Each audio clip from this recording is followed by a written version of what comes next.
Okay, we're on air. So, welcome everyone. I'm calling the June 17th, 2020 Planning Commission meeting to order. We have present virtually today Commissioner Olson, Vice Chair Kurd, Commissioner Peastrup, Commissioner Gustafson, and Commissioner Vlett. We do not currently have Commissioner Alderks, although we are expecting her to sign in at any point now. So before we move on to the agenda items, I would like to acknowledge our remote meeting format, a little bit awkward, and I think we're all still getting used to it. But consistent with proclamation number 20-28 regarding open public meetings, this was extended again until midnight today, June 17th. Therefore, this meeting will be held entirely remotely. Public comment will be allowed both in writing and orally. The Imagine Bothell notice, city website, and tonight's agenda all provided information to the public for providing comments, and people wishing to comment were instructed to notify staff or provide written comments by 3 p.m. today. The video of this meeting will be streamed live as well as recorded and available for later viewing on the city's YouTube channel. Call-in number was provided on the meeting agenda for members of the public who wish to call in by phone and listen live to the meeting. For our phone-in callers during staff presentations, staff will make every effort to specify which materials they're referencing so everyone can follow along. Excuse me. Those who provided advance notice are able to make comments under the audio comment portion of the meeting. An email was encouraged as well, so we'll check in. I see somebody jump in. Oh, and it looks like Commissioner Alderks is in the process of coming online. So I would like to remind everyone to keep your computer muted unless you are speaking, and when it is time to speak, I'll ask you to be recognized either with your little yellow card or raising your hand if need be. On the agenda, I'd like to note that under new business, staff will provide a brief presentation on meeting protocols and procedures. We do have some newer members that ask for a review. No action is required on this, but I think it would be useful, particularly given this different format we're proceeding. So, moving on to the agenda. First item is public comments, and have we received any? I have not received any by the 3 p.m. deadline or after, for that matter, Mr. Chair. I don't know if, Bruce, did you receive any emails regarding public comment? No, I did not. Okay, thank you. Okay, so hearing no public comment, we will move on. The next item on the agenda is approval of the minutes. Are there any corrections or amendments to the minutes as presented in your packet? Not seeing any indications, and a few heads nodding no. So I would ask that, is there a commissioner who would like to make a motion to approve the minutes? Commissioner Kurd. I move that we approve the minutes for June 3rd, 2020. All right, thank you. Do we have a second?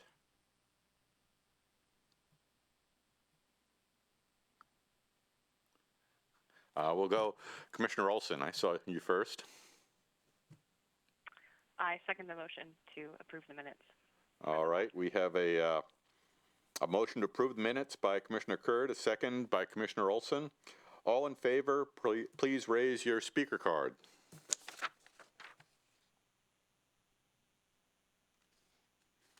Okay, I believe we have unanimous approval on that, so we will move forward. New business. So, as indicated, we have a bit of new business regarding procedures. And Director Ketterman. Thank you, Mr. Chair. So what I sent out late yesterday, and I don't know if everyone had a chance to look at it, the recent bylaws amendments that were approved by the Commission back in March. This is really one of the best guides that we have in terms of the procedures and sort of the protocols for the operation of the Planning Commission. I'm not going to go through everything in there, but I do want to highlight a few things just for information for the Commission. And I'll be fairly brief in this, and the end of this, if you have any questions, particular questions about something, please let me know, because if there are things that you still have questions or concerns about, I want to try to answer those today if possible. So let me start with the very basics. We are governed by Robert's Rules of Order, and I'm sure most of you have been through this before in one fashion or another. The process that we use for action by the commission is to have a staff presentation. Then the commission asks questions of the staff, generally looking for additional explanation or clarification of information, or that type of interaction, that type of dialogue. It's not a point of excuse me, trying to get my brain connected to the meeting this evening instead of what everything else I was doing today. That is the time for questions of staff. It is not a time for deliberation. Once all the questions are answered, then the chair will entertain a motion. And the way to make a motion, just like Commissioner Curd did this evening, is I move such and such. You know, I move approval of the minutes of June 3rd. And it should be in that format. Then the chair will ask for a second. Someone say, I would second the motion. At that point, the Planning Commission moves into the discussion and deliberation phase. So you can, hopefully you've had all your questions answered by that time. If not, you can still ask questions of staff, certainly as different conversation comes up. But that's really your opportunity to explain your understanding, maybe why you're going to vote a certain way. If you have some different perspective on things that you want to share with the commission, that's the opportunity, that's the deliberation. That comes after there's a motion on the table, and that's important because you don't know what the motion is until it's been made. It may be a motion to approve something. It may also be a motion to do something that's not exactly what was anticipated that evening. So you're really deliberating the motion at that point. Is that clear to everybody? Okay. Once the discussion is done, then the chair will ask for a vote. And that's really the end of the deliberation. And then there's the vote. It has to be a majority vote. You have the option of saying aye for yes if you approve the motion, nay if you're opposed to the motion, or you can abstain. And I'll talk about abstention in a little bit later in the bylaws. So those are the three options. If you're abstaining, you can say I abstain, or you can just vote present. Typically, we don't do a roll call vote. We did some last time because this was a new format and just want to make sure we had everything on the record. You can call for a roll call vote, and then the chair will honor that typically. If there's not a roll call vote and the chair says all in favor, please say aye. Everybody says aye, or you raise your hand or your card as we're doing right now. Nay, same thing, and then he'll ask for abstentions as well. And you do the same action, raise your card or say abstain or aye or something like that to make sure that we have that on the record. If you don't vote, if you are silent, you are counted in the affirmative. And that's important to remember because that then counts toward the majority. So if you really don't want to vote on something, you need to make sure you abstain. Okay? So the only other thing I would say about motions, we don't get too formal with Robert's Rules of Orders here, but the other thing that we do follow is if there's a motion on the table, during the discussion, the commissioner has an idea of they'd like to change the motion just a little bit, or they'd like to add something to the motion. And this happens quite often, actually. There may be a motion to approve something, and then as you get into deliberation, you say, well, what if we change this in the plan? You know, maybe we change this policy, or here's the direction I think we should be going, or we should be more specific about that particular direction. You would offer a friendly amendment. And a friendly amendment means that you are not changing the original intent of the motion. You're simply adding on, elaborating, or clarifying something. You can offer a friendly amendment. Once the chair is called on, you say, I'd like to offer a friendly amendment, state what the amendment is, then the chair will ask the original maker of the motion if they will accept the friendly amendment. And they can say yes or no. If they say no, it dies at that point. If they say yes, then the chair goes to the person who seconded the original motion and says, do you accept the friendly amendment? And they will typically do whatever the the primary maker of the motion did, but they can also say yes or no. If they say yes, then the friendly amendment is accepted, and that becomes part of the formal motion itself. So when you get to the vote, you're voting on everything that's been done up to that point, the original motion plus the friendly amendment. Okay? I know it all sounds a little complicated. It's really not. When we see it in action, it makes a lot more sense. Robert's Rules is one of those things that the more you read, the more confusing it gets. So we try to keep it fairly straightforward as we can. But I do always have a copy of it here if we need to reference it, though I don't know if I could find something too detailed if we got into that very much. Okay, so that's basically how it goes. If the motion does not have a majority, let's say there are only 6 members there that evening. If the vote is 3-3, the motion fails. So turning to the bylaws, I'm going to skip over most of this. The roles of the chair, the vice chair, vacancies, all that is really pretty straightforward and not as pertinent to the procedures that we're talking about this evening. I will point out Article 5. This is not something that I've seen used in this planning commission. I've seen it used in other organizations on occasion. It's rather rare. This describes it as an opportunity to gain experience in conducting meetings. That's when the chair, and obviously it's a little harder to do when we're doing this virtually, but if we're all here, the chair can decide on a particular issue, for example, that he really wants to participate more in the deliberation. So he will hand the gavel maybe to the vice chair, maybe to someone else, and then he becomes a regular member of the commission rather than the chair. And that person then who has the gavel runs the meeting for that portion of the meeting. Actually, David did this, I think, at one of the last meetings that we had back in February, as I recall. I think you handed off the gavel to the vice chair at that time. And then he ran the rest of the meeting. So just something to be aware of. Like I said, it doesn't happen very often, but that is something that could occur. And then that person, treat them just like the chair. Under quorum, I bring this up because this is sometimes a challenge, and we've been pretty good about it the last year or so. But it's important to understand that we have to have 4 members of the commission to have a quorum. If we don't have 4 members, there's no action that can be taken by the commission, and we then basically we end the meeting. All the commission can do at that point is to adjourn the meeting to a subsequent date. So that's why we do ask, if you're going to be absent, you know you're going to be absent, to give us advance warning so we know if we're getting close to a quorum, say we're down to 4 people, that we can do a quick check to make sure that all 4 are still going to be there so we can conduct business and we're not spending a lot of commissioners' time and staff time and public who shows up for meetings at that. Voting, we've talked a little bit about. Typically, that's by a voice vote or a show of hands. We don't usually do a roll call, but that is something that can be asked for.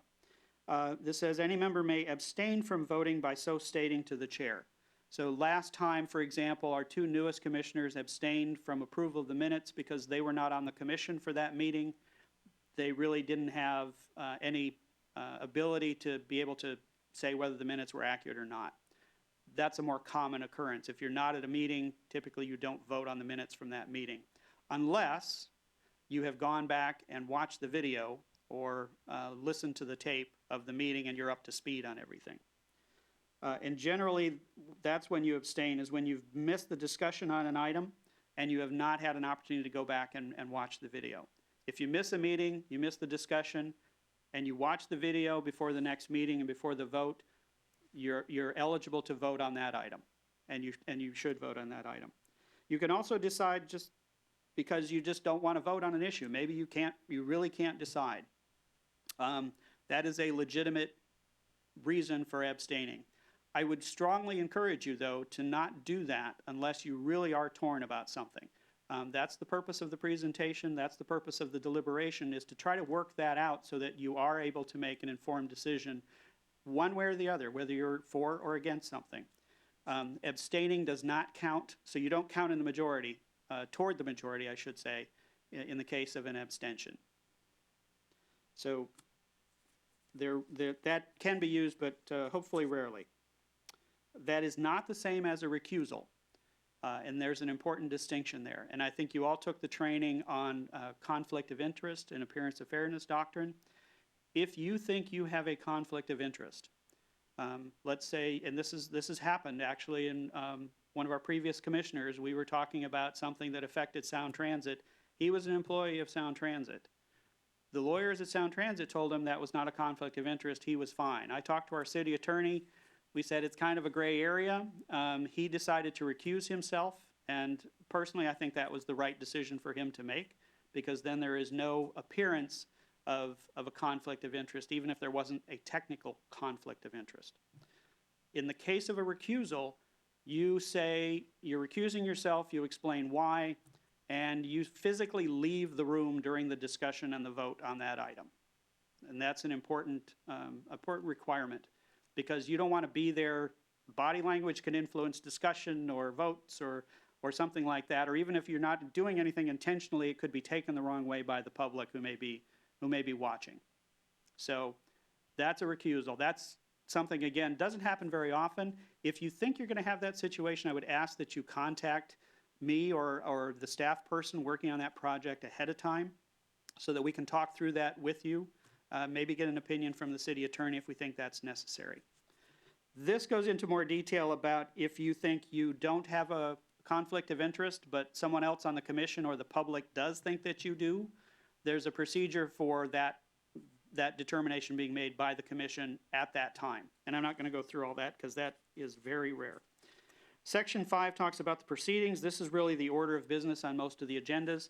I just point out that can be changed. If you have, if we want to change the order of something, if you want to add something to the agenda, that can be done.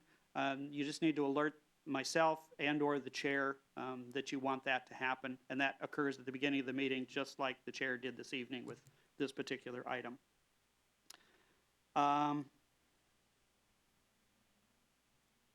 Public hearing procedures. I'd be happy to answer any questions on that. I think it's pretty straightforward how we do that. There's an opportunity, the staff does a presentation, then the public has an opportunity to make their testimony. I would go back and point out one thing. We have public comment at the beginning of the agenda, and we specifically state in there that that is for items that are not on for public hearing that evening. The testimony is an important part of the formal record when we're having a public hearing. That's why we want the people that are there for the hearing to talk during that portion of the meeting so that we make sure it's all on the record in the right place. So that's why we make that distinction.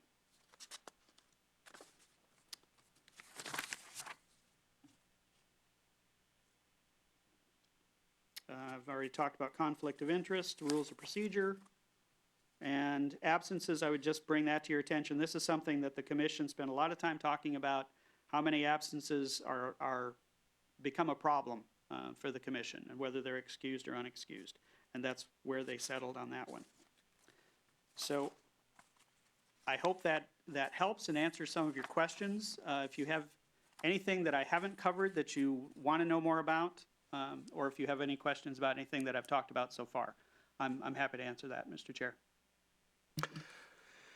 Thank you. And I'd like to add for the commissioner as well, it's very useful to review the bylaws, and you all should do that. You don't have to memorize them. And Director Cattleman is very helpful in procedures, and it is not a rare thing to need to adjust a little bit during a motion consideration or something to be consistent with the procedure. So don't be overly hung up on it. Certainly make your best effort, but we can correct mid-course, and it's not an issue.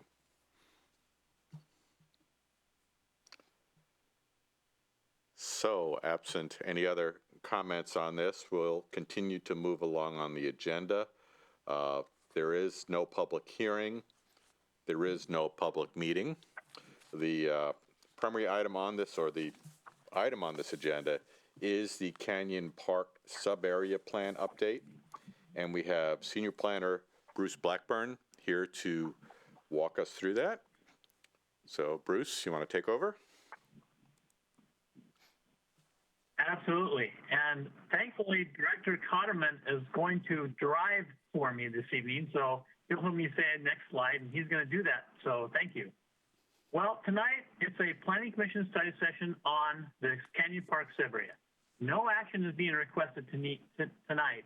The purpose is to have a presentation update from myself and Rachel Miller, the Senior Associate with Makers Architecture. She is the lead consultant on this particular project.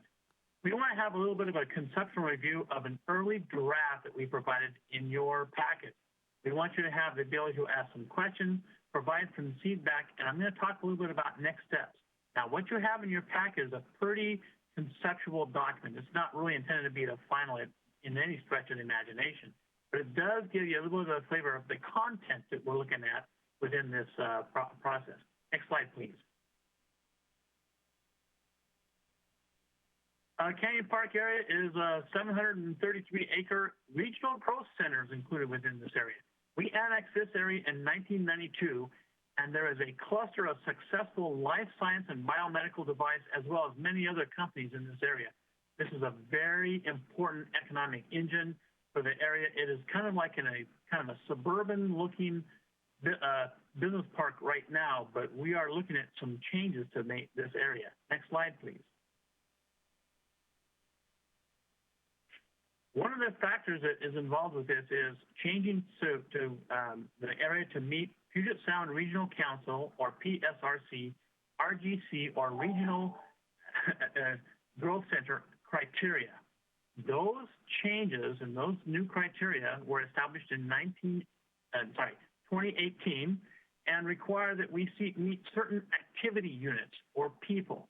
And a people could be either a resident or an employee. We have to meet 18 existing and 45 planned capacity activity units per acre within the area. We also have to make sure we have a mix of land uses. And for example, at least 15% has to be either population or jobs. We also have to meet Snohomish County growth targets within the area as well. We have about 12,000 activity units, mostly employees, in the area right now. Next slide, please.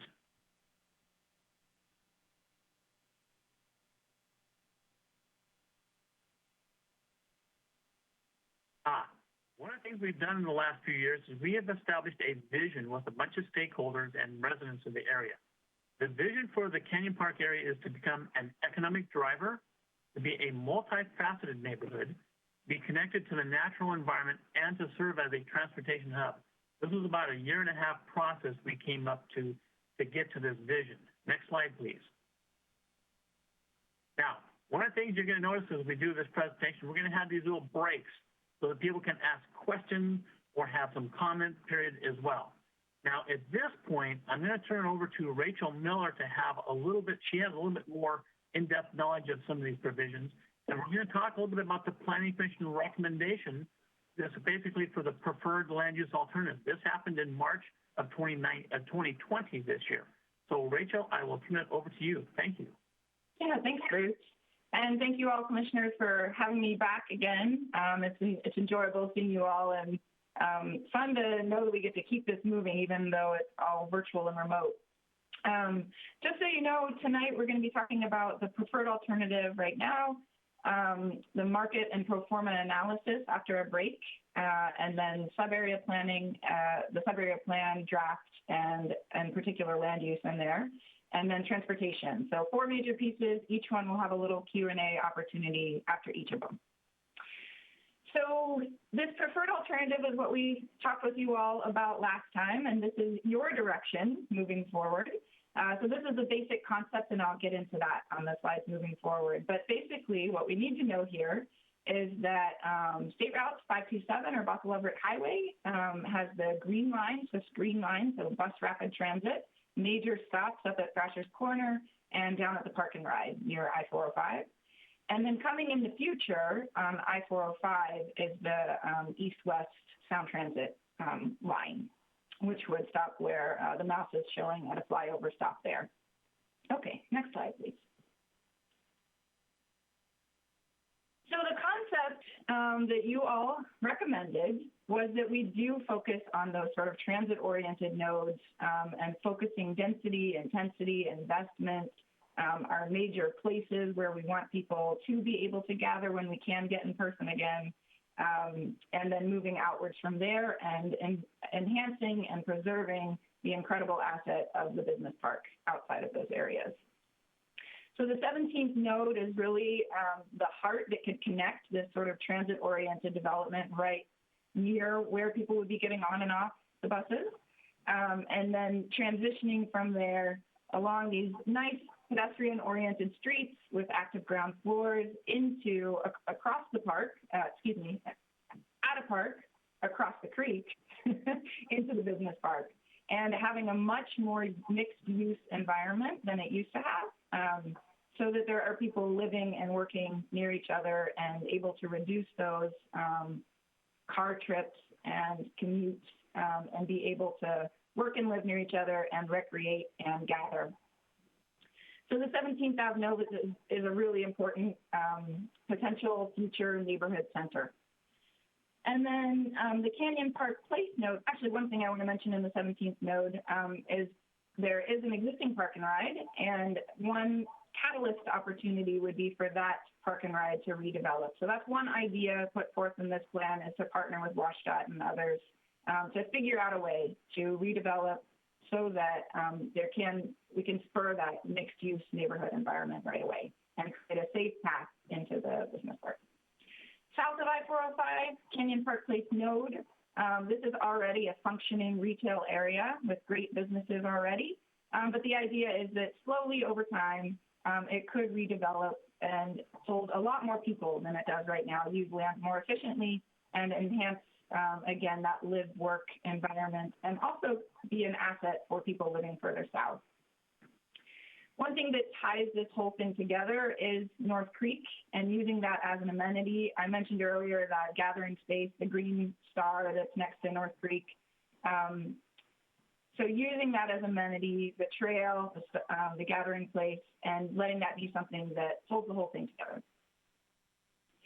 On the north side is Thrasher's Corner, and we see this as more of a longer-term opportunity. There are a lot of really cool businesses there right now.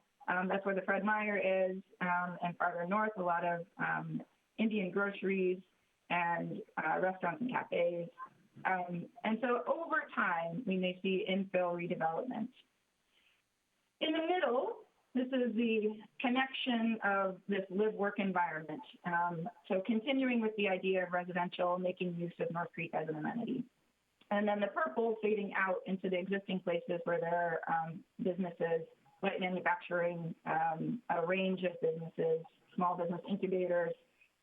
All of this, the idea is that it would just slowly change over time, just as the market naturally determines that it happens. So maintaining that as a flexible employment center. So that's the basic concept that you all supported last time we were with you. Next slide, please. So as Bruce mentioned before, one of the big goals of this plan is to maintain the regional growth center status, and this plan does it. We magically hit the right mix of jobs and residents in the right spots, and we actually did it. We got the right number of activity units, hit the right land use mix. One thing that we have to stress is that we are looking very long-term to get to this level of growth, and learning from you all the concept of being patient. We'll wait for the market to come on board to the vision that's put forth here. Okay, next slide.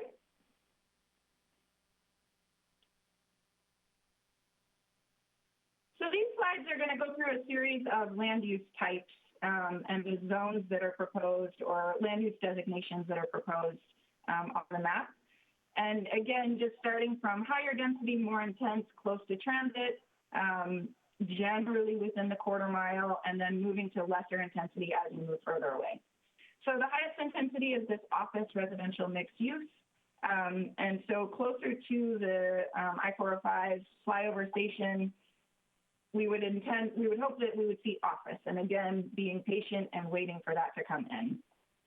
For all of these zones, we would be setting a minimum density, and that might be in terms of FAR, which is floor area ratio, looking at how big a building can be on a site, or in terms of units, if it's a residential building.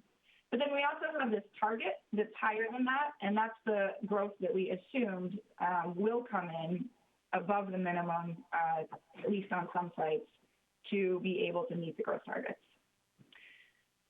So these building types are the types of the look of the types of buildings that we would like to see in the office residential mixed-use high area. So typically around six or 7 stories or so. Next slide, please. And then moving further out, still a more office-oriented but residential allowed type of zone. The minimum density goes down a little bit, and these are the types of buildings you would see. So one of the things that we heard from you all was to allow residential near North Creek, because that's really an amenity. So that was made it into the preferred alternative, and you see that medium pink color centered around North Creek here. Next slide.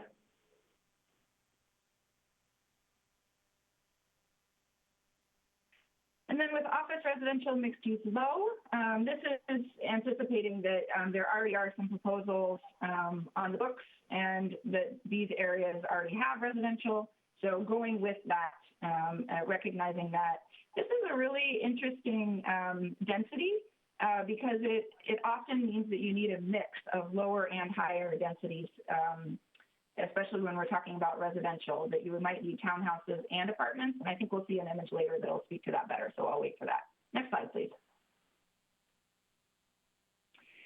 And then moving up to Thrasher's Corner, we get into these orange zones where we say that they're really primarily residential mixed use. So what we mean by that is residential above, and then on key streets, in this graphic, the yellow line, we would hope that there is an active ground floor.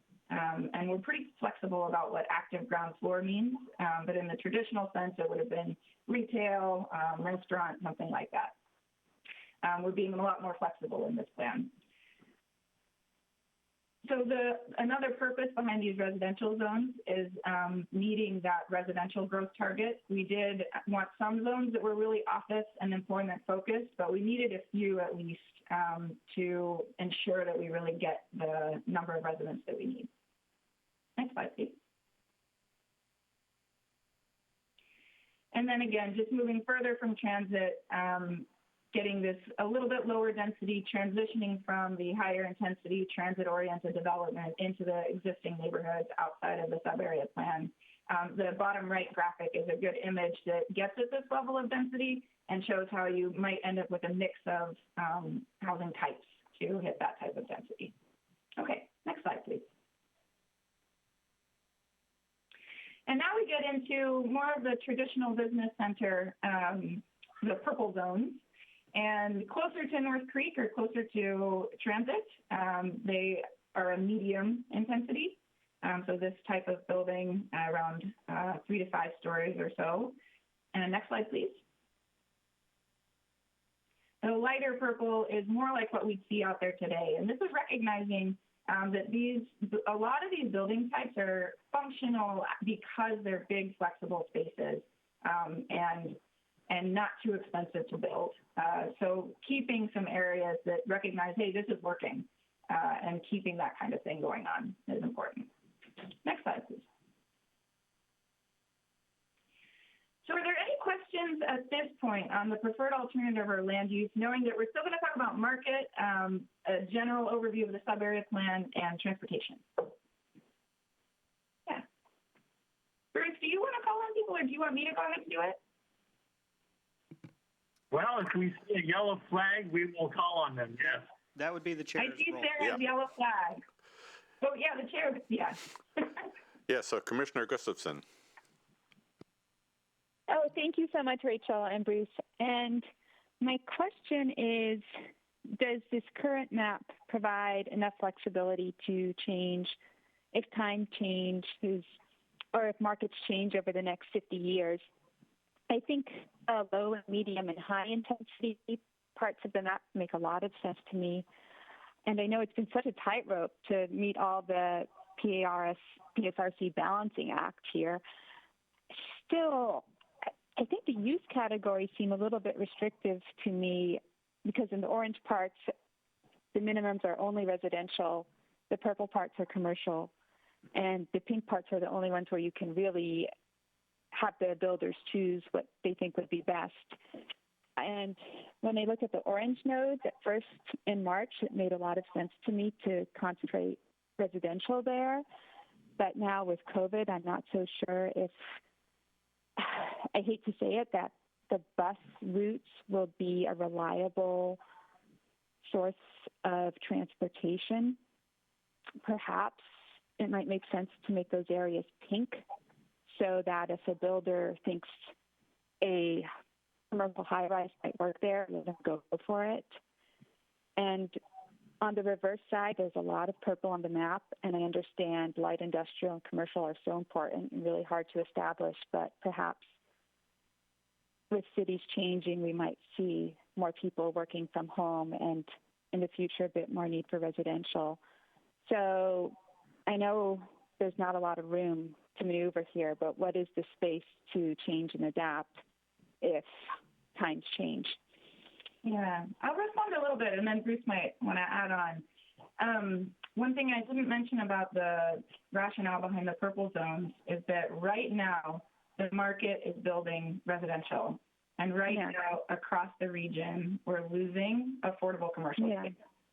And so one of the ways we saw to help preserve affordable commercial space and its importance to the region as these jobs are displaced further and further out, and I'll get back to the transit piece, but assuming that there is a transit job connection, keeping them in the region for the transit is really key, an important goal of this plan.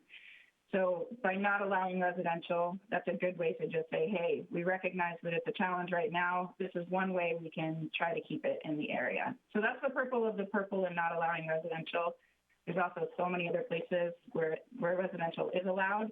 And even that pink office residential, because the market's so hot in residential, probably most of it is going to go residential, except where, I didn't talk about it here, but you'll see the air quality buffer around I-405, where sensitive uses would not be allowed.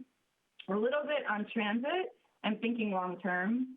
I have been looking into transit data and how the world has recovered from these things in the past, and I know this is a new situation, but there have been countries that have dealt with past experiences of SARS, and it's interesting to look at their transit data and see that once the fear of the disease goes down, transit ridership does come back. So I think that actually ties right back into the vision being a long-term goal, and that it's not going to happen today, and just being patient and waiting for it may be a good way to go. But I do understand the space for flexibility. Bruce. Yes, and I guess what I was going to emphasize a couple things. One is that we received a lot of comment about reserving and saving these areas for employment. One of the real challenges is, as Rachel and I pointed out, we have such a hot residential market that these businesses were basically saying, listen, we have no place to go unless it's way out far away to either have a new entrepreneurial approach or even a new company coming in. So it was really a key that we save these areas. The other thing is that this is, and again, we always emphasize these are long-range plans. We are looking at 2044, actually, as a matter of fact, for the maturity of this plan. So I think one of the things that's always hard for us to do is it's always hard to put on that lens of, well, yeah, maybe not this year or 5 years or 10 years, maybe 15, maybe even 20 years. And I think that was one of the keys that we took away from the commission. Rachel identified the be patient aspect. And we thought that was a really brilliant approach to have that patience to say, listen, we have some very specific land uses we want to see employment, and we want to save this area for that purpose. And that's a key feature of this preferred alternative. And if I could just jump in and add a couple of things to that, I really want to emphasize what Bruce just mentioned about the long-term vision of planning, and that's what we do. We look 20 years, at least 20 years into the future, and we're creating a vision for what we would like to see there. It doesn't necessarily mean that we're going to get there in that 20 years, and it also doesn't mean that we won't change direction sometime during that 20 years if the policies of the city change or there are other things that happen in the future that would put us in a different direction. when we do our comprehensive plan, it's a 20-year plan, but we update it every 8 years. So we're constantly evaluating that and seeing where we need to adjust. And I think at this point, there is so much uncertainty. We have spent quite a bit of time thinking and talking about this, and there's, particularly in the planning profession right now, there's a lot of conversation out there about what does this mean in terms of planning? How's it going to change land use? How's it going to change transportation and housing and how people interact? And right now, no one really knows. There's a lot of uncertainty around that, and I think it's going to take a while, and I'm talking about a few years before that really sorts itself out. So I think it's important to keep in mind this is a vision of what the commission at this point, at least. We haven't gotten to the city council, although we did brief them, and they were on board with what the commission recommended in a preferred alternative. This is the vision for that area currently. But your point is well taken, Commissioner Gustafson, about providing flexibility in there. And I think we have built in flexibility where we think that's going to be the best areas to have that, while we can still preserve areas for that affordable commercial space, for incubator space, up and coming employment opportunities.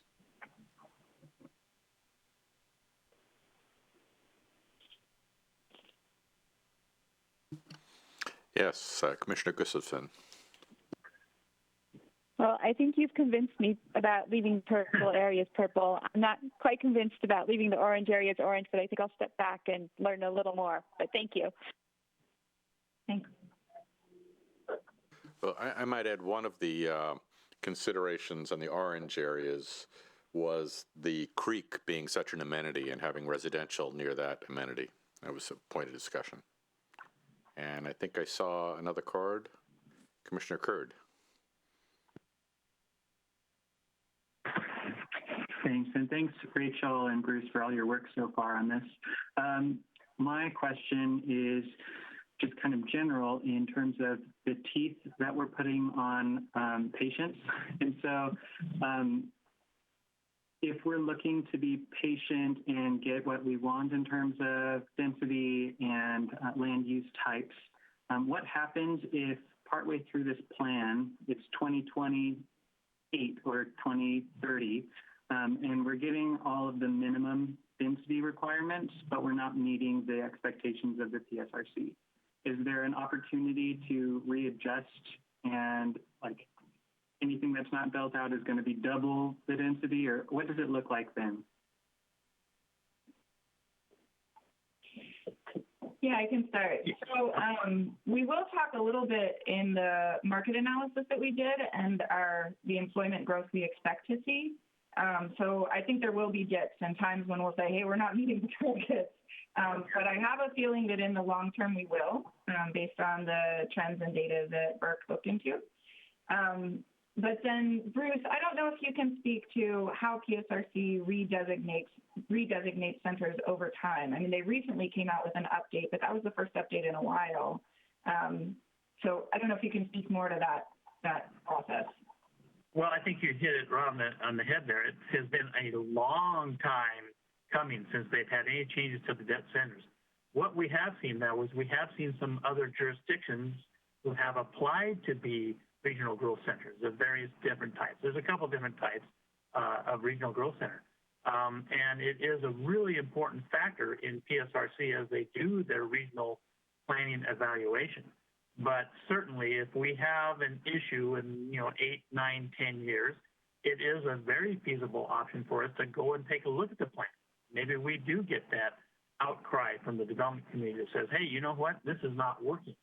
If we have an issue with meeting our growth targets, we can change our plan designations to require a certain minimum that's a little bit higher.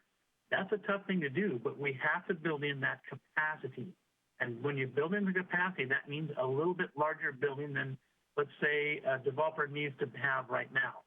An interesting note is that we built in certain capacity in the Canyon Park area in 2015, and we have met that capacity for employment growth in that area. We are already at the employment growth we anticipated for 2035.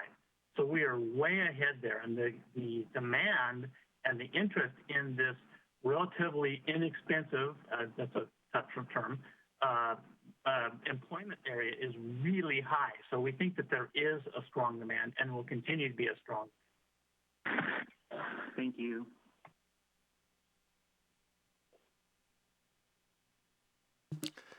Any other questions or comments from commissioners? Yes, Commissioner Gustafson. Good question. Is there a gray area on the map, things that will retain their current zoning? Yes. There are a handful of areas in the sub-area that are not in the regional growth center, especially, that we're not touching the zoning there. Thank you. Mm-hmm. Any other questions or comments? Okay, would you like to move on to the next section?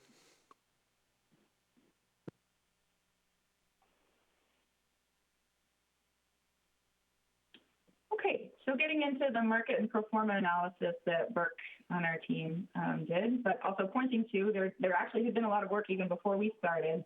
The visioning team did some in summer of 2018. There was an existing conditions report that our team did back in March of 2019 that had some market analysis in it. And then the draft environmental impact statement and came out in 2019 as well with similar information. And then right now, and up on the website, is a market study and pro forma analysis. Next slide, please.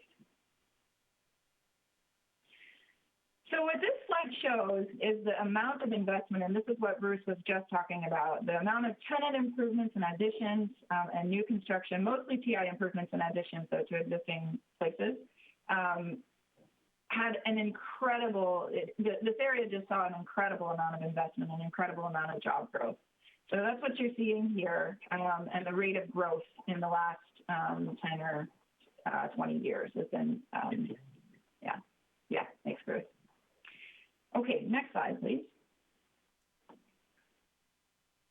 So this is what I mentioned earlier. Burke has looked at the trends and data, and there are three, based on what assumptions they make, there are kind of three scenarios that could happen. Even the low moderate scenario, if you look at how many people we need, the activity units that Bruce described for the PSRC Regional Growth Center designation, for the 565-acre boundary with 45 activity units per acre, you need about 25,425 people. So even that low moderate scenario gets you so close. So if you add residents onto that number of jobs, you're there pretty much.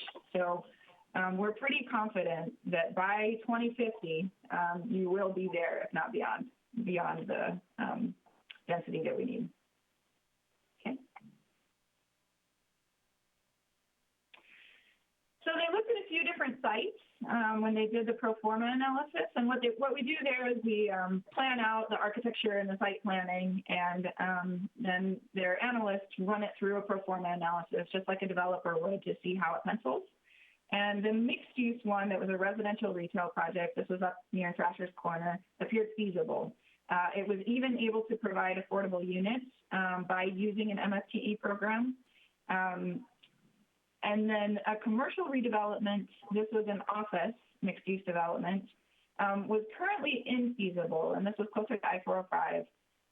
But future market conditions could spur these projects. And then a commercial infill project, so this was farther into the business park and left an existing building on the site, and then on the existing surface parking lot, put a new building and tried to accommodate parking for both buildings. And it was not practical at this time, mostly because of trying to build a new building that had to provide the parking for both. However, one thing about these commercial developments, even though they don't look feasible today, we have heard from the life science businesses in the area that they are busting at the seams and want to expand in the area. So we do think that there's a strong opportunity for owner-occupied projects that don't appear, we don't think that there's a commercial redevelopment that looks practical right now, but there may be something that, they analyze these things differently, being an owner-occupied project. So it could still be feasible. Next slide, please.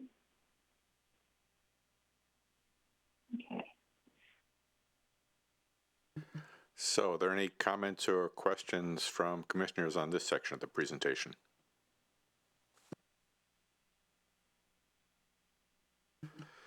Yes, Commissioner Alterks. And then Commissioner Vallette. Am I unmuted? You're good. All right, thank you. Thanks. So my question is about the kinds of businesses that we're looking to, like that you're hoping that would move in. Obviously, the biomedical life sciences, hoping to attract new occupants, but also help those who are already there to expand and grow. But with the mixed use, that would be more of the kind of amenities of daily living kinds of occupants that you're looking to come in to that space. I'm wondering what other markets or industries that you are expecting or hearing an interest of coming into this space, and what kind of environmental effects does that have in terms of, like you mentioned, air quality, but sound or just the enjoyability of living in that space and sharing an area with those industries. So I think there's already a wide range of businesses. So there's these kind of big companies, the life sciences, biomedical companies. And then there are also like a gymnastics place, a shoe company. So these light manufacturing types of spaces that just need a flexible building, but aren't really nuisances. Like they themselves aren't creating noise or odor or anything like that, or sound noise. And then there's a whole host of groceries and restaurants and other businesses that are in the area already. And you mentioned the daily living kind of amenities. And so I think having the mix-up of all of those types in the area makes a lot of sense, and is what a lot of the workers in the area were asking for, was more amenities and places to go. The idea of an innovation hub was really important to the life sciences, and being able to have an over-the-shoulder conversation with somebody at a different firm that sparks the next great idea. I'm not sure if I'm getting at your question, so let me know what else I can add on to. I think you do. I guess if there's something that I'm not picturing that might be included in there. For example, okay, this is just going to be a story. I worked in a mixed residential, small business kind of park area. This is back in California, so I'm not saying anything about anybody in Washington. That we had an office space next to a car mechanic shop. And so then you have like the ventilation issues that come from that. There was a carbon monoxide poisoning scare at some point. And so I'm just trying to picture, like, is it come one, come all? Is it anybody who wants a space? Are there limitations perhaps? Are there certain kinds of businesses that might be attracted to the area that might not be a good fit, or that would have some kind of environmental impact on the people who live and work in the area? Yeah. I want Bruce to answer what types of uses are allowed, but before we get to the ones that aren't allowed, I want to mention some cool uses that could be allowed on the ground floors that I think would not have nuisances, but that would still enhance the idea of an active ground floor and safe places to walk and amenities that attract people. And some of that is co-working, maker spaces, just these really flexible ground floors that provide transparency and entries, and the idea that there are people working or nearby is something that's more important than what exactly the use is. So, Bruce, if you could talk about the more auto-oriented or things that would have actual real air quality and noise issues. Well, and actually, there's a couple interesting things about this area. One is that there's not a whole lot of auto-oriented. It's not associated with a restaurant or a takeout or a drive-through or something like that. interestingly enough, it is amazing the broad variety of companies that are out here. We have people who make huge oil drilling rigs, drill bits. We have people who make radars for defense contractors. We have a wide range. And what they do is they fill in these flexible blades with the use that they need. Now, it is not to their benefit to have something that's all smelly and icky and all that stuff, primarily because we have the Food and Drug Administration has an office right in Canyon Park. So we do have a lot of checks and balances on that aspect for it. So, but I think that one of the things that has been fascinating is that how benign, if you would, even a really intense land use is within this business park. If I could just add one thing to that. The other thing to keep in mind is that at this point, we're talking about land use in a more general sense. And many of the compatibility issues that you're talking about, and those are serious considerations as we look at the different uses that would be allowed in each of these zones, would be addressed through the development regulations, the zoning code, and even we're looking at more of a form-based code which relies less on distinction of uses, but it does put other requirements in place to make sure that you don't put incompatible uses, the nuisance uses as Rachel referred to them, in some of these areas where we're really focusing more on residential.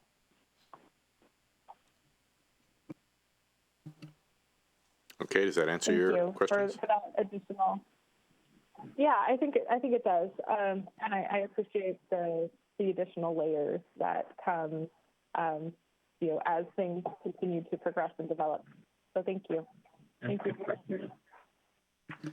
Okay, and I believe Commissioner Vliet had a card up.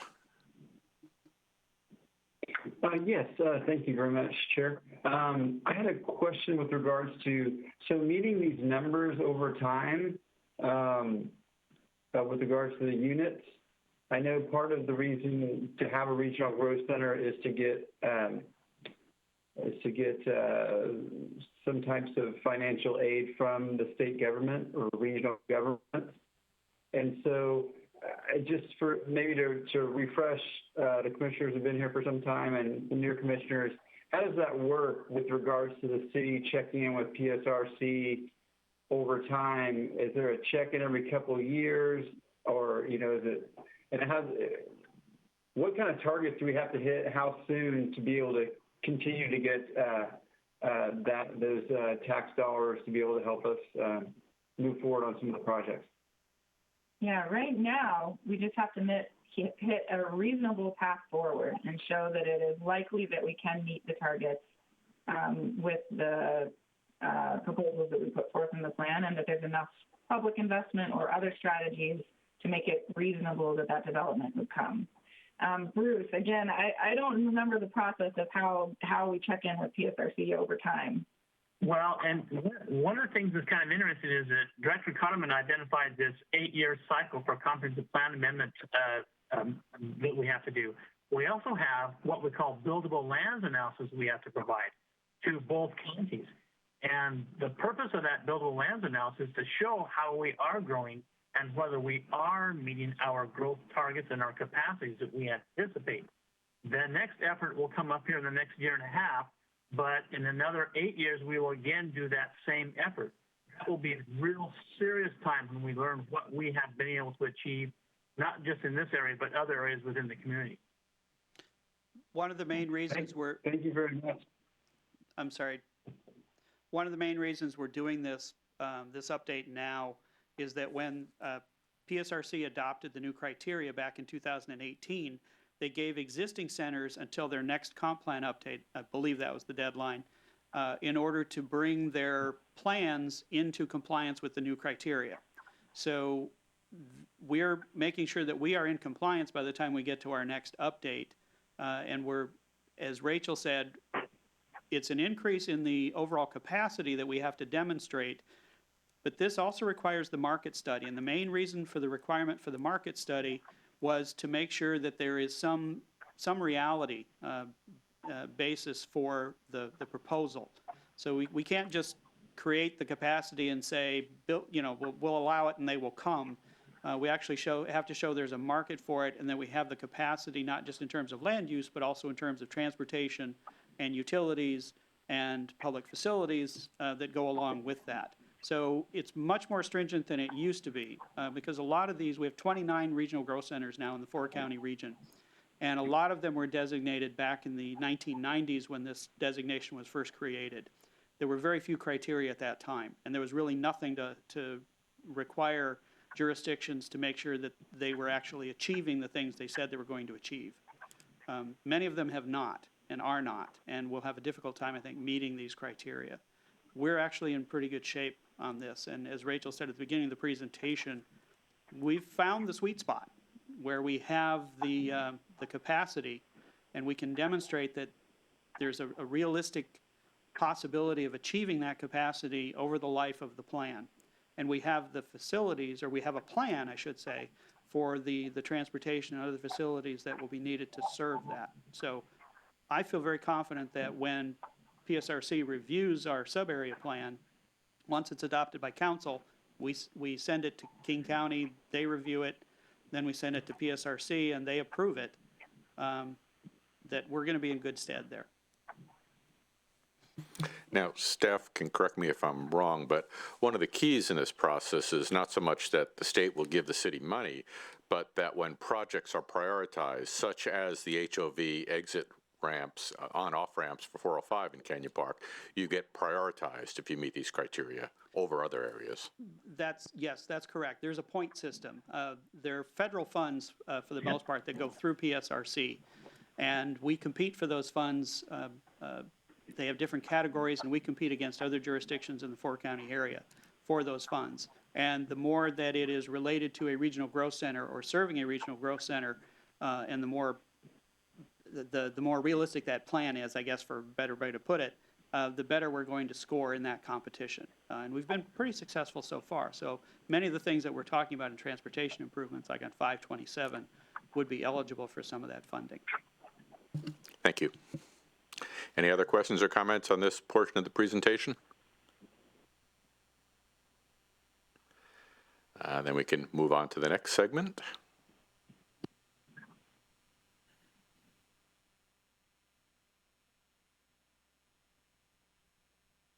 Next slide.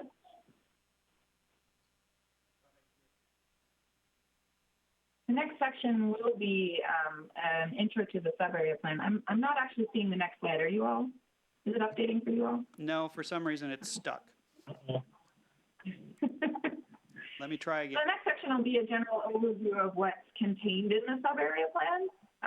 So it's kind of the typical report sections you would see: a background, existing conditions, the concept that we just went through, and then it has the elements, which are similar to the elements you would see in the comprehensive plan. So land use, transportation, urban design and community livability. Gosh, you guys are going to test my memory without this slide. For some reason, Rachel, I've been kicked out of the meeting. Let me. Oh, interesting. Yeah, your video, Dave, it has a little caution symbol on it. Well, let's pause for a moment while we try to read. Oh, due to low bandwidth. Okay.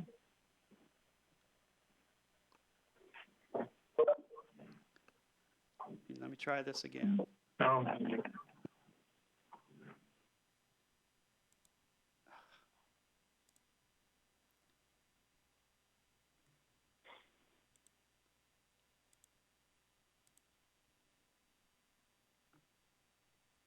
So you all are still there, right? I'm seeing a little pop-up that says WebEx has to close.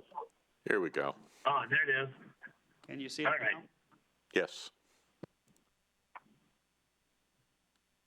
I actually don't. Uh-oh. Does anyone else? I'm seeing it on mine. Okay. Commissioners seem to be So seeing it. my WebEx is telling me that I may need to close the program. Ah. We'll wait. Do you all mind if I hop off for a minute? And I don't know if Bruce would be able to take the first couple slides while I hop off and try to rejoin. Would that work? Oh, I can Bruce, do you that. good? Okay. Okay, let's go that way then. We'll wait for you, Rachel. All right. Okay. Thanks. Yeah, we want Rachel there.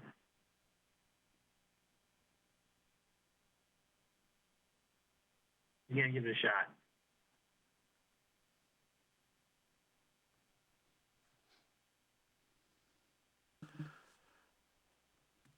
Well, it does appear as if we will be doing this for at least another couple of meetings, so we'll have to get used to it as best we can.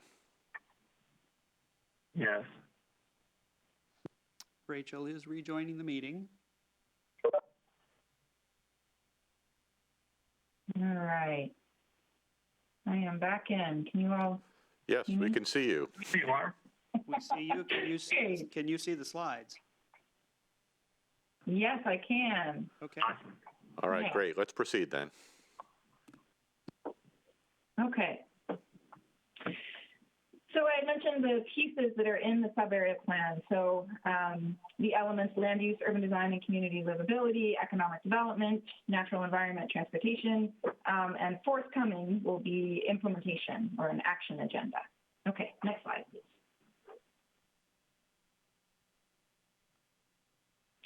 So as we went through earlier, the concept, this is a chapter in the sub-area plan. I believe you all received this in your packet. Let me rearrange. Okay, now I've got the Brady Bunch again. So again, this went over the assets, the challenges, and the vision, and the goals and policies, and those are still in the works. So what you have in your packet is not final by any stretch of the imagination. As we go through our internal review of each chapter, they keep morphing and molding and getting updated back into concept. So just be aware of that. And it also outlines the framework, this map and the description of what all those major pieces are is what we're calling the urban design framework, and the overarching strategies to achieve this. Next slide, please. And I think you also received the land use section. And so we went through a lot of the land use earlier, so I don't want to belabor this too much. But in that section, you see some draft goals and policies, an overarching approach, again, mostly focusing on centering density around transit-oriented or in transit-oriented places, and then working outwards from there. Describes the land use designations and then some other major actions. Next slide, please. In describing the designations, it takes the office residential and gives kind of an overarching view of that, and then gets into the more detailed looks. And one of the things we talked about a little bit earlier is the active ground floor. So this makes a statement on, are there going to be places where there should be an active ground floor? This ties to the urban design and community livability chapter, where that's discussed in much more detail, the conceptual locations for those types of streets. And those would be neighborhood center streets that connect people from transit into the neighborhoods or to key places. So that's what we mean by active ground floor when you see that. So it would be in certain land use designations, it may be required to have some kind of active ground floor. Again, we're being very flexible with that, and probably we'll just focus on it having transparency and entries on regular interval or a certain amount of entries to make sure that there are people coming in and out.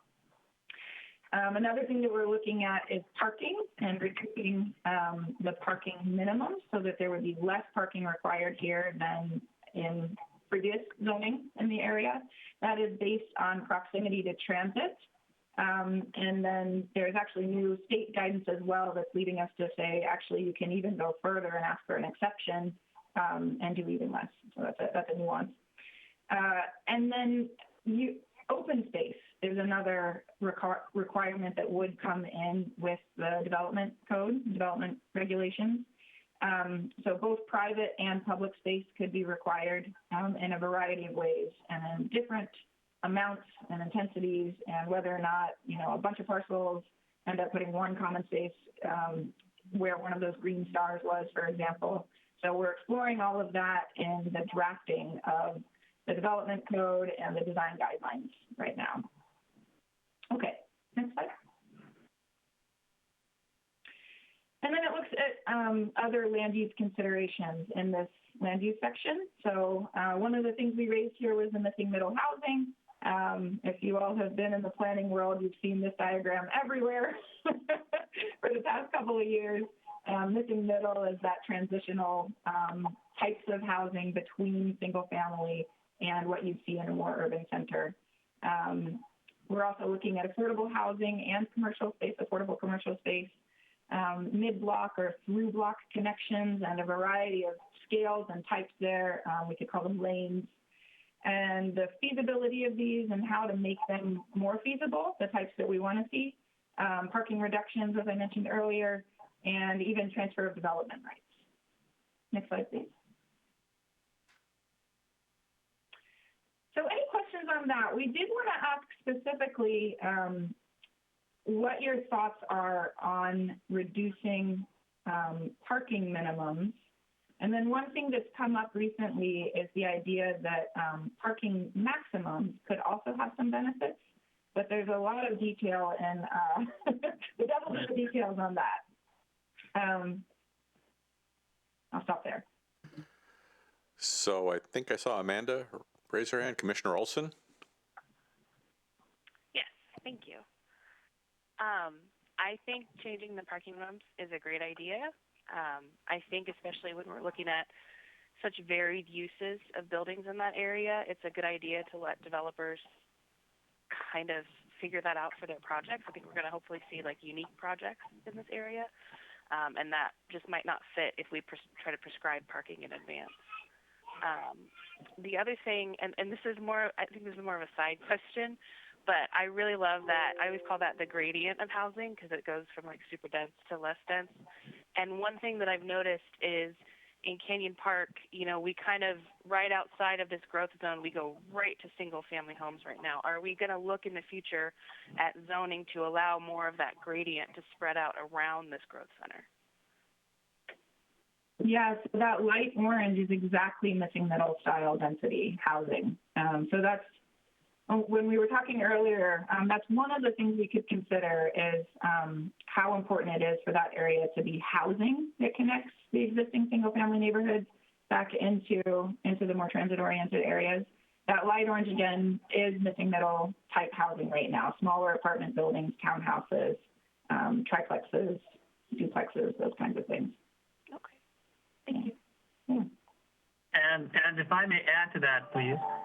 One of the things that you have is that in 2024, the city will be updating its comprehensive plan. And I think that the Canyon Park might be the leader, if you would, to the city looking at this area and some of the surrounding areas is a little bit differently than what it is now. I think you were spot on when you identified the sharp transition between single family and the pretty intense uses within the Canyon Park Regional Growth Center. So that's a good observation. Thank you. Thank you. Commissioner Kurd. Thanks for the presentation. So I always have something to say about parking. I am a fan of reducing parking minimums here, especially in Canyon Park. We have such a huge investment in public transit here. Leveraging that in terms of building space is really important. I think it also kind of goes along with how we're looking, you'll probably touch on this in the transportation element, but looking to move people rather than cars through this area. When we build a lot of parking and we overbuild parking, we're trying to build our way we're trying to build additional infrastructure that's probably not really forward thinking. And we already, the Swift Green Line already is massively successful. And so if we can capitalize on that, maybe by reducing parking minimums, it might pencil out some of these projects a little bit more easily, and we might be able to achieve higher density just right off the bat, instead of having to, put in these minimum density requirements. So I think that's really wise, and I think that we should pursue that heavily. One of the things I've been thinking about is bike parking too. I work in Woodinville, and there's no bike parking code in Woodinville, and it's really obvious. You go places where, you should easily be able to park a bike in. it's like right off the Burke-Gilman or the Sammamish River Trail, and there's no bike parking. So I think the bike parking code that Bothell has is really forward thinking, but I think we could maybe tie it in a little bit even further when we're developing around, these regional trail networks. The North Creek Trail, the city of Bothell is putting a lot of money into the infrastructure there, and it's already carrying a lot of bike and pedestrian and rolling transportation. And so maybe looking at, I heard recently about maybe doing a ratio for extra secure bike parking for existing car parking or even motorcycle parking, like different minimums are going to kind of show where our priority is in terms of transportation. And we need to allow people who might not have access to a car to be able to, travel from the Swift Green Line to where they're working or from where they're living at one of these residential hubs to the Green Line and be able to leverage that transit. So I look forward to the transportation element that you're going to talk about, but I think it has some impact here too. Yeah. Commissioner Gustafson and then Commissioner Elderks. Also like to concur with Commissioner Olson and Commissioner Kerr. Thank you for giving us a space to talk about this, Rachel. My question is there any opportunity for people to meet their parking minimums by doing parking shares, for example, with churches that might have alternate hours from commuters? And interested in this parking maximum idea. Yeah. My mind is blown. Yeah, so one of the things that we're looking into really hard right now is transportation demand management programs and how we can work with businesses in the area and facilitate shared parking and a host of ways of getting people out of their cars. And I think in later meetings we'll come in with more information on some of those strategies. But yeah, on the parking maximums, that's one of the things that came up in those discussions was that having a parking maximum was one of the things that has led to greater success in those programs. One of the things we're struggling with is that right now we want the market to help us get the growth or get the types of buildings that we want to see. And so usually letting the market decide is an approach. And so trying to weigh a couple of factors there in the parking maximum idea. But we do want your thoughts on it so we can, know where you all are headed on that too. And Commissioner Elderks, did you have a comment? I do, yeah. Kind of building off of what Commissioner Gustafson has said, in terms of the maximums, I also heard you say that there is, based on those market forces, the possibility of having like waivers where the businesses would then be able to find exemptions based on maybe something we're not anticipating, whether we do have a minimum or a maximum, that there would be that flexibility and agility with the plan to adapt to things that we can't take into account right now. Mm-hmm. The exception that I mentioned earlier was specifically for proximity to high-capacity transit. So that's right now what's in the works. But as Bruce has mentioned, you can adapt and change over time as you see things changing. Other questions or comments from commissioners? So I might add, if a developer is seeking any green building certification, either LEED or a U.S. Green Building Council, a little far away from it now, but bicycle parking is a consideration, and you get credits for those. Yes. Okay, so next segment.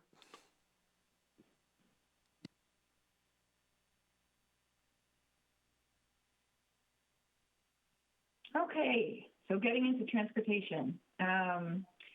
We analyzed the number of trips that you would likely see in the area and where they're going based on the land use mix and land use growth that we proposed here. And so by 2024, these are the PM peak hour trips that you would see. And so the no action alternative, which I don't know if you even can remember a year ago or whenever we were working on this, not quite a year, that no action alternative, meaning leave the zoning as it is, go with what's on the books right now. That gets about 3,950 trips in the area. And the preferred alternative is about 5,000. So there is growth in the number of trips. This does assume a 14% reduction with a really strong transportation demand management program. Next slide, please. So what we heard from you all regarding transportation was that we really need to prioritize transit. That is the way of the future. What is going on right now with single occupancy vehicles is unsustainable. The roads are reaching their capacity, and the amount of investment or change to them is impractical at this point to continue to only build for cars. Also focusing on transportation demand management, as we just discussed, and the idea there is just reducing commute trips, getting more people to share cars or use transit or use alternate modes or work from home or have staggered shifts. So all kinds of layered strategies to try to reduce the amount of trips in an area at one time. The focus on moving people, as you mentioned earlier, reducing parking and managing that parking. And then street extensions. Some of these have come up. The map of Canyon Park is really telling. It's a very hindered area, constrained area. Thank you. Yeah. Constrained by landforms and wetlands and creeks and major highways. And so getting people in and out of the area is a concern. And so we talked with you all about some really tricky and complicated questions around whether or not it's okay to extend streets. Is that kind of investment still okay in this era? And we said, you all said that it's okay as long as it's tied with major improvement to transit. And if we're talking about the 214th Street extension between Bothell Highway and out to 9th Ave Southeast, that would be tied to 9th Ave improvements for pedestrian and bikes in particular. And then with any of these, a major thing is that public safety vehicles, so emergency vehicles, would have to be able to use any kind of investment, any kind of road that comes in with these investments. Okay, next slide. So in terms of improving connectivity, a handful of projects that you see a draft version of this map here on the slide. A handful of intersection improvements, so typically adding a lane, a turn lane here and there, multiple lanes, getting people through the intersections more quickly, more people through them more quickly. New extensions, and this is what I was just talking about, and that's the idea behind those, is that it relieves the very congested corridors and provides additional mobility options, expands for emergency vehicles their options and alternate routes of how they can get different places. And the really interesting thing is that with this land use mix and with this set of projects, the expected trips actually meet the level of service standards that's on the books today. So that was a really interesting finding with this preferred alternative. I don't know if you all remember, but that wasn't the case for our action alternatives. We actually met it. Mentioned the intersection improvements, and some of those may be crossings improvements, and then pedestrian and bike paths. Okay, next week. So about those pedestrian and bike paths, this is probably not the most recent version of our pedestrian and bike plan. There's been a lot more thinking gone into this more recently. But this gets the gist of it. You have this amazing asset of North Creek Trail, and then ways of getting to and from that trail, particularly related to transit, and then in and out of Canyon Park, up the hill, over to other neighborhoods, are some of the ideas that we're trying to capture here. A big thing is the through block connections, and that's the dotted green lines that you see here. Those are conceptual locations only, and would come in with redevelopment, but would offer a lot more opportunities for people walking or biking through the area to be on a safe path, getting through the area and having a lot more options and quicker ways of particularly getting from the employment center where the mouse is out to transit. Next slide, please. So, as I mentioned earlier, we happen to hit the right mix of land uses in the right spots. Then we actually got the trips reduced to meet a level of service E, which is acceptable on Bothell's current level of standard policy. Can we go back to the last slide for a second? I forgot to mention one thing about 214 and that relates to this slide. So that 214 connection that you see there, the green arrow between Bothell Highway and 9th Ave, there are two proposals. The preferred is a street extension where a full street with pedestrian and bicycle facilities would connect to 9th Ave. It is with that connection that we meet the level of service E. An alternative option is a trail from the existing, that would connect the existing street to 9th Ave. So what's pretty fascinating is if you take that street out, next slide, please. Sorry about that. You start to see that level of service F. So one of the things that the plan could talk about is level of service policy. And I'm going to get into bat lanes more later, but I'll just leave it there that there is an option to talk about level of service and changing what that means if it's needed. Okay, next slide. So going back to your all's recommendation that transit is a priority, one of the options was to look at a reversible center lane for transit. So these are pretty cool, but super complicated. Each of these slides will show the amount of time, that 7.3 minutes is the amount of time that it would take to travel in a bus on Bothell Highway in this stretch of Canyon Park. We did talk with Community Transit about this, and they are intrigued, but there are a lot of operational concerns.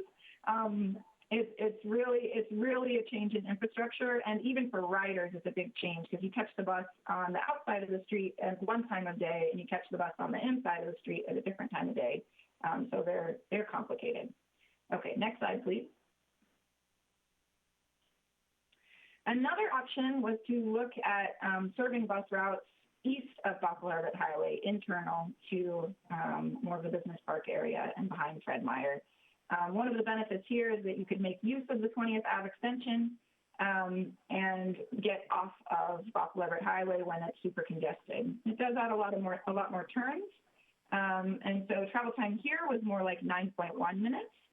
And Community Transit was interested in it for local transit, but the regional bus rapid transit, or SWIFT, would likely stay on Bothell Highway to meet the types of things that they're looking for when they have regional transit. So it was intriguing and maybe still good for local, but probably not a forerunner at this point for BRT, the bus rapid transit. Next slide, please. And then a third option for improving transit in the area would be looking at Bothell Highway itself. And there is a comprehensive plan project already to add an additional lane in the one section that is not already a 7-lane cross-section. So what this option does is it takes the outside lanes, if you have 7 lanes, the full length, and converts those from general purpose traffic into BAT lanes, or business access and transit lanes, where it would be basically bus only or people getting in and out for their right turn. Interestingly, this gets you down to 5.5 minutes at its best, or up to 9.5 minutes, depending on if you had to stop at a signal. Community Transit was supportive of this, but this is extremely challenging. We talked about LOS and the amount of traffic it would then put on the rest of the lanes for people that are still in cars is pretty incredible.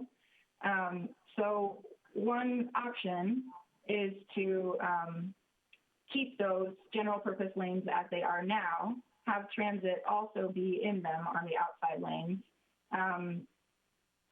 but then maybe consider looking at the looking at the signalization and updating the signals to be able to prioritize transit, which means allowing them through the signal faster. If they're there at a red light, it turns green faster to let them through. If they're approaching the intersection on a green light, it keeps it green so they can keep moving through. So that's a kind of interim step that could still prioritize transit. I have a lot of information on transit. Did all of those three options make sense? Okay, next slide, please. And community transit, again, was supportive of that. This is an errant slide. Let me pull up a later version. That's interesting. Yeah.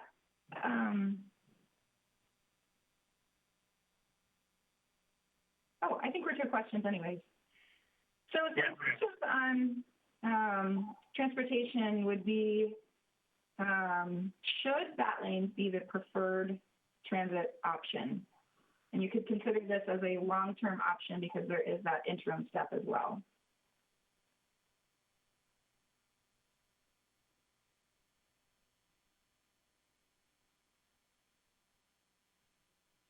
We can just stop on the question slide if you'd like, unless there's a slide that's more helpful for people to keep looking at.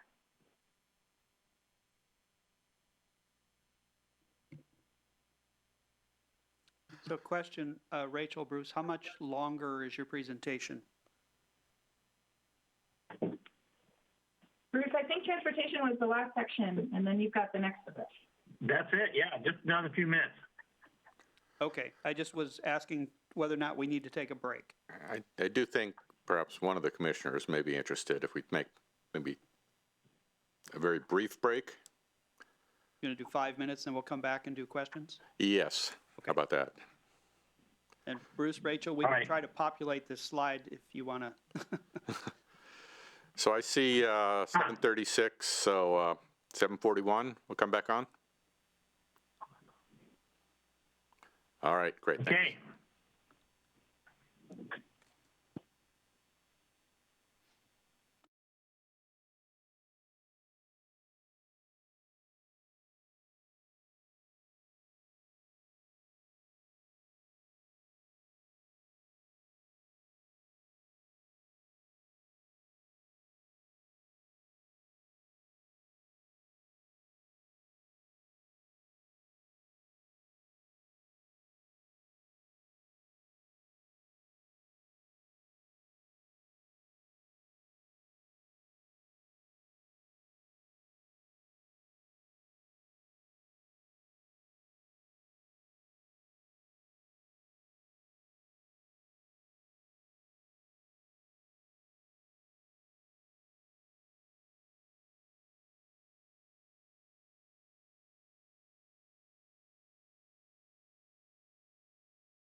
People been jumping on and off. Okay, we're coming back after the break, and it appears as if we're all back. We had a little on-the-fly editing while we were off, so if we want to pick up, Rachel or Bruce, do you have a few more things to say before we throw it open to questions and comments? I could just recap the first question. That sound good, Bruce? I see you about to. Yes. Okay. We had just looked at 3 ways to prioritize transit in the area. One was a reversible center transit lane on Bothell Everett Highway. One was the parallel route east of Bothell Everett Highway on the more local streets. And then one was the general purpose travel lanes on the outside lanes of Bothell Everett Highway converting to BAT lanes, or business access and transit lanes. And one way of looking at that BAT lane conversion as a very long-term goal, and in the meantime, doing smaller steps to prioritize transit along the corridor. So any preferences or thoughts on that? So, commissioners, comments there? Commissioner Olson. Thank you. The bat lanes kind of concern me, and I'm basing that on having been a transit rider through downtown Seattle for about 8 years, and just seeing the lack of, I'm trying to think of the right word, let's just say the lack of respect to the bat lanes. People drive in them, and it's pretty annoying for the bus drivers and riders, and enforcement is tough in rush hour. And I had already previously kind of spoken with a member of the Bothell Police Department about enforcement on that 228th Bothell Everett Highway area, and it's already tough for them. So I guess I just see a lot of, I don't know, I just have a lot of concerns about that really helping too much if people don't respect what they're supposed to be for. I'm really intrigued in the idea of having local buses go further into the business park, like that new path. Commissioner Olson? I think that would be really great. Oh, I'm sorry to interrupt. You're coming across rather faint. Could you, I don't know if you can turn up the volume on your microphone, or can you lean in a little bit? Is this better at all? Yes. Yes. Okay. Sorry. I think I need to replace my headset. Do I need to try to restate any of that? I think you were just moving on to a second point, so you can start there. Okay. I was like, gosh, what did I say? So I think the alternative route is a really good idea, just because, like, you know, if you work further in the business park, you might be more likely to take the bus if it goes closer to your office. It will serve more areas that way. And I'm done now. Okay, other comments from commissioners? Commissioner Alderks. The option that I'm most intrigued by is, and I'm sorry, I'm not remembering the term for it now, but the flexible middle lane that changes direction. And I think aesthetically, it looks nicer in a city. It's a more walkable, approachable way of doing things. Living in the Seattle area and seeing those paths, it generally doesn't look as nice on the road. And so I really liked the schematic that you shared showing what that flexible middle lane would look like, just through kind of a city center area. I guess I want to just say that there, but then I have another couple of questions too. So would somebody else like to take a turn, and I'll raise my card again, or should I continue? Would it be okay if I respond to that? Go ahead. Yes, please. Go ahead, Rachel. One thing I should mention about that schematic is that it only shows a 5-lane cross-section, and Bothell Everett Highway is a 7-lane cross-section. So the idea of crossing over 3 lanes of traffic to get to the middle lane is another consideration on that one.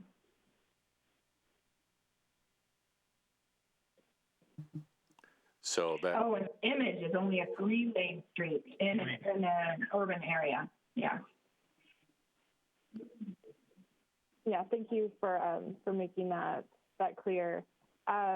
So yeah, what ends up happening for riders, and I'm especially thinking of some of our lower income families who rely on transportation. And I have like a permanent injury from being one of those people trying to get a toddler on a bus across the street before it left. And so I know how challenging it can be to get across multiple lanes of traffic, especially if you have a recalcitrant toddler with you. And I want to be sensitive to those needs of our community, and recognizing that that is the lived experience of people and the challenges that are faced. So yeah, thank you for pointing that out. And I don't know if there's ways to mitigate that challenge. But I do appreciate what Commissioner Olson said about the safety and difficulty of using bat lanes as a transit rider. So yeah, thank you for responding to that and pointing that out. So You still have to cross the whole highway to get to the other side. So there's trickiness either way. Right, and you also mentioned that there's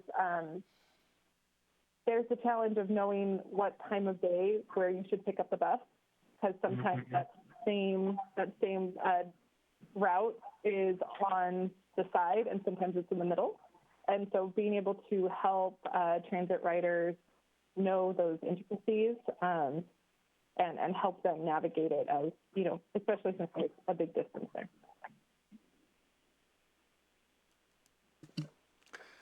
okay, Commissioner Gustafson. Thank you, Chair. My question is, are all three of these options relatively the same when it comes to economic feasibility? I think one of the my concerns as a huge bus booster is that the current economic recession is making it really hard to fulfill transit plans. What is most likely to stick, in other words? Yeah, we did not run an analysis on the center reversible lane. We just used rule of thumb, but we did, our understanding is that is more expensive than going with the cross-section that we already have. And then the parallel route we also thought could be kind of included with the 20th Ave extension.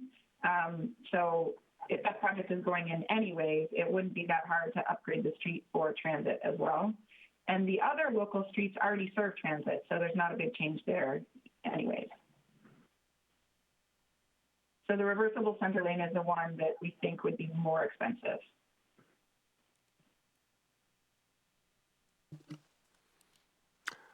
Other comments or questions from commissioners? Commissioner Curd. Thanks. My just initial, well, not initial now, but my preference that I've kind of gained over the course of these discussions has been towards bat lanes. It was implemented in Everett along a major arterial for the Swift Blue Line on Rucker Avenue and the Evergreen Highway to some success. In fact, probably a lot of success. There was some concern early on in those discussions when they had occurred in the planning phase about reduced capacity on that similarly large highway. But I think in the long term, it did what it needed to do, and it's really been a big boost in terms of the speed at which transit can travel through that pretty built-up area. There are concerns, obviously, about crossing a long crosswalk. What I would encourage would be to not increase the capacity, increase the pavement and right-of-way space for lanes, vehicular lanes. That's kind of counter to the whole point of moving more people than cars. I think the transition of the outer lanes towards BAT could prove successful in terms of utilizing the existing infrastructure that community transit has in place, whether that exists over the long term or not, but it works within their framework. It's easy for riders to understand. Sure, it might not be as enforceable without, traffic cameras and the like, but it's certainly just putting pavement markings down is generally the way that we kind of legislate and plan for changes. And like the center yellow lines are just pavement markings too, but they have a purpose that people follow. So hopefully enforcement isn't the be-all, end-all here, and I think that is probably the best hope in terms of long-term planning. In the meantime, the second parallel street along 220th is another opportunity, but I just don't think that we should be putting all our eggs in that basket because of the infrastructure that SWIFT has already invested in Bothell Everett Highway. So that's my 2 cents. Commissioner Gustafson.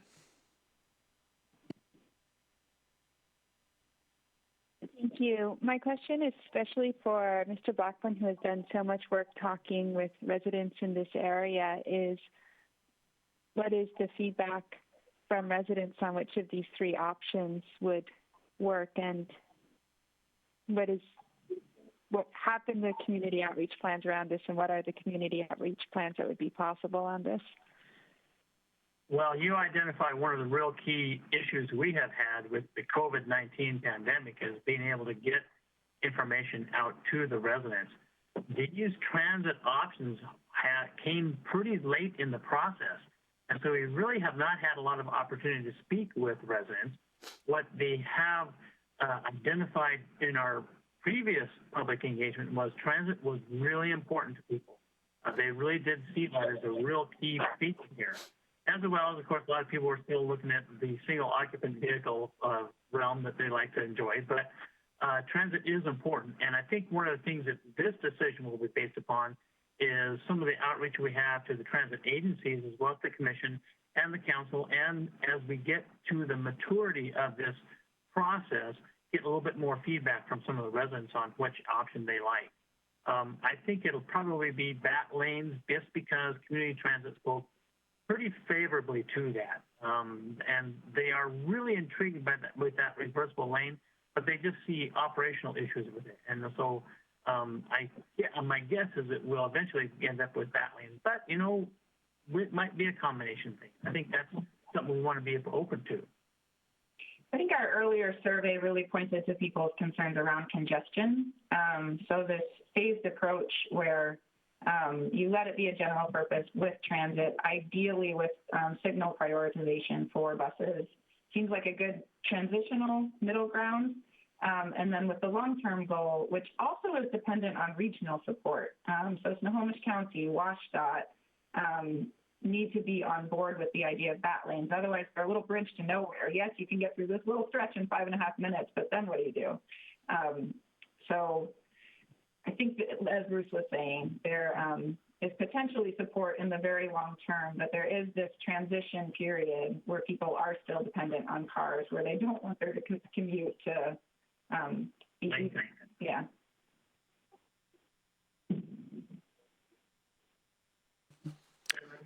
Yes, Commissioner Gustafson.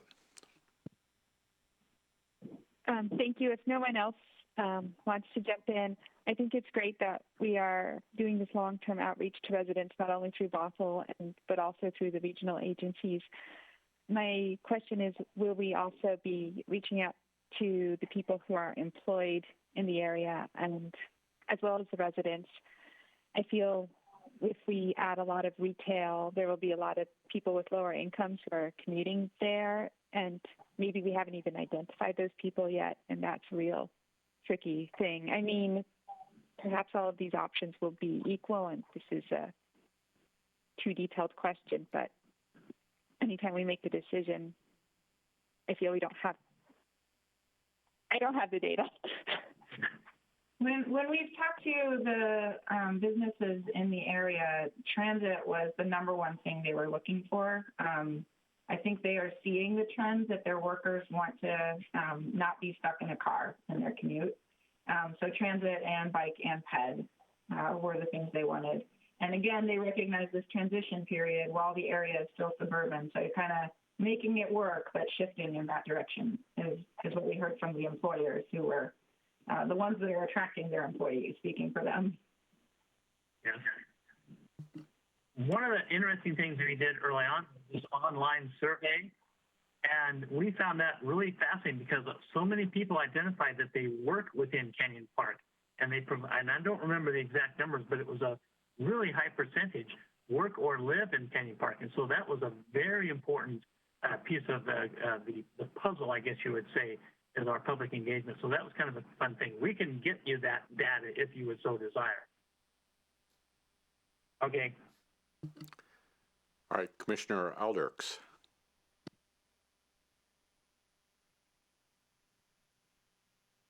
Going off of what Commissioner Gustafson has said, will there be more community surveying to get? So it sounds like that survey that you're going to share with us is good, and I definitely want to see it. But will there be additional data that can be collected, particularly around lower income, like riders that need to go through the area?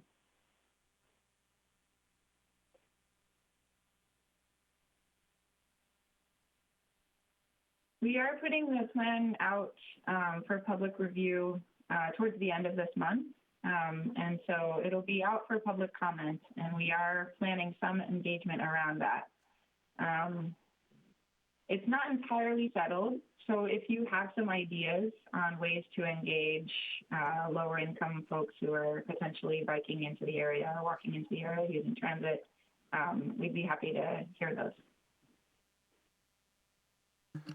So our schedule calls for another study session on this July 1st, and then the public hearing July 8th. Bruce, perhaps you can talk a little bit about the outreach between now and that public hearing? Well, as a matter of fact, I think that Rachel identified it. We actually, in some ways it's kind of unfortunate because we are actually at the end of this planning process. We've already been through a lot of public engagement, and I think maybe the best thing for us to do is provide some of that data to the Planning Commission so they can see the outreach that occurred and as well as have a much better feel for what we've done previously. And at the end of this presentation, I actually will talk a little bit more about some of the next steps.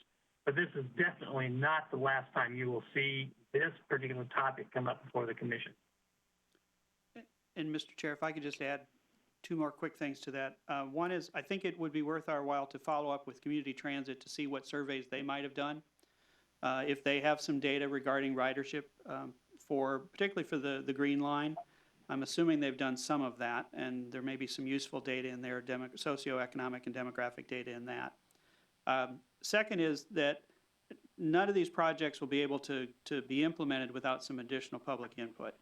So particularly where there's a capital investment involved.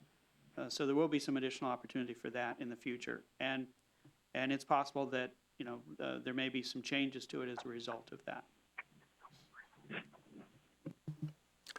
Thank you. Other comments or questions from commissioners? I'll go for Commissioner Curd first, and then Commissioner Alderks. Thanks. One of my questions is about signal prioritization. I know that this is already being implemented along the bus rapid transit by community transit in some areas. I'm wondering about how that would work with our current signal operations being subcontracted to various agencies. And I'm wondering if you could speak to how, immediate of a solution that could be to reduce congestion and increase transit speed. I think we have to talk with Public Works before we can give you any definitive answer there. What do you think, Bruce? Yes, we have currently contract with Snohomish County Signalization Group to do our signal prioritization. But yeah, that would be a focused question that we probably want to bounce off the public works folks. Thanks. Commissioner I do want to Alders? point out we have a couple more discussion questions as well.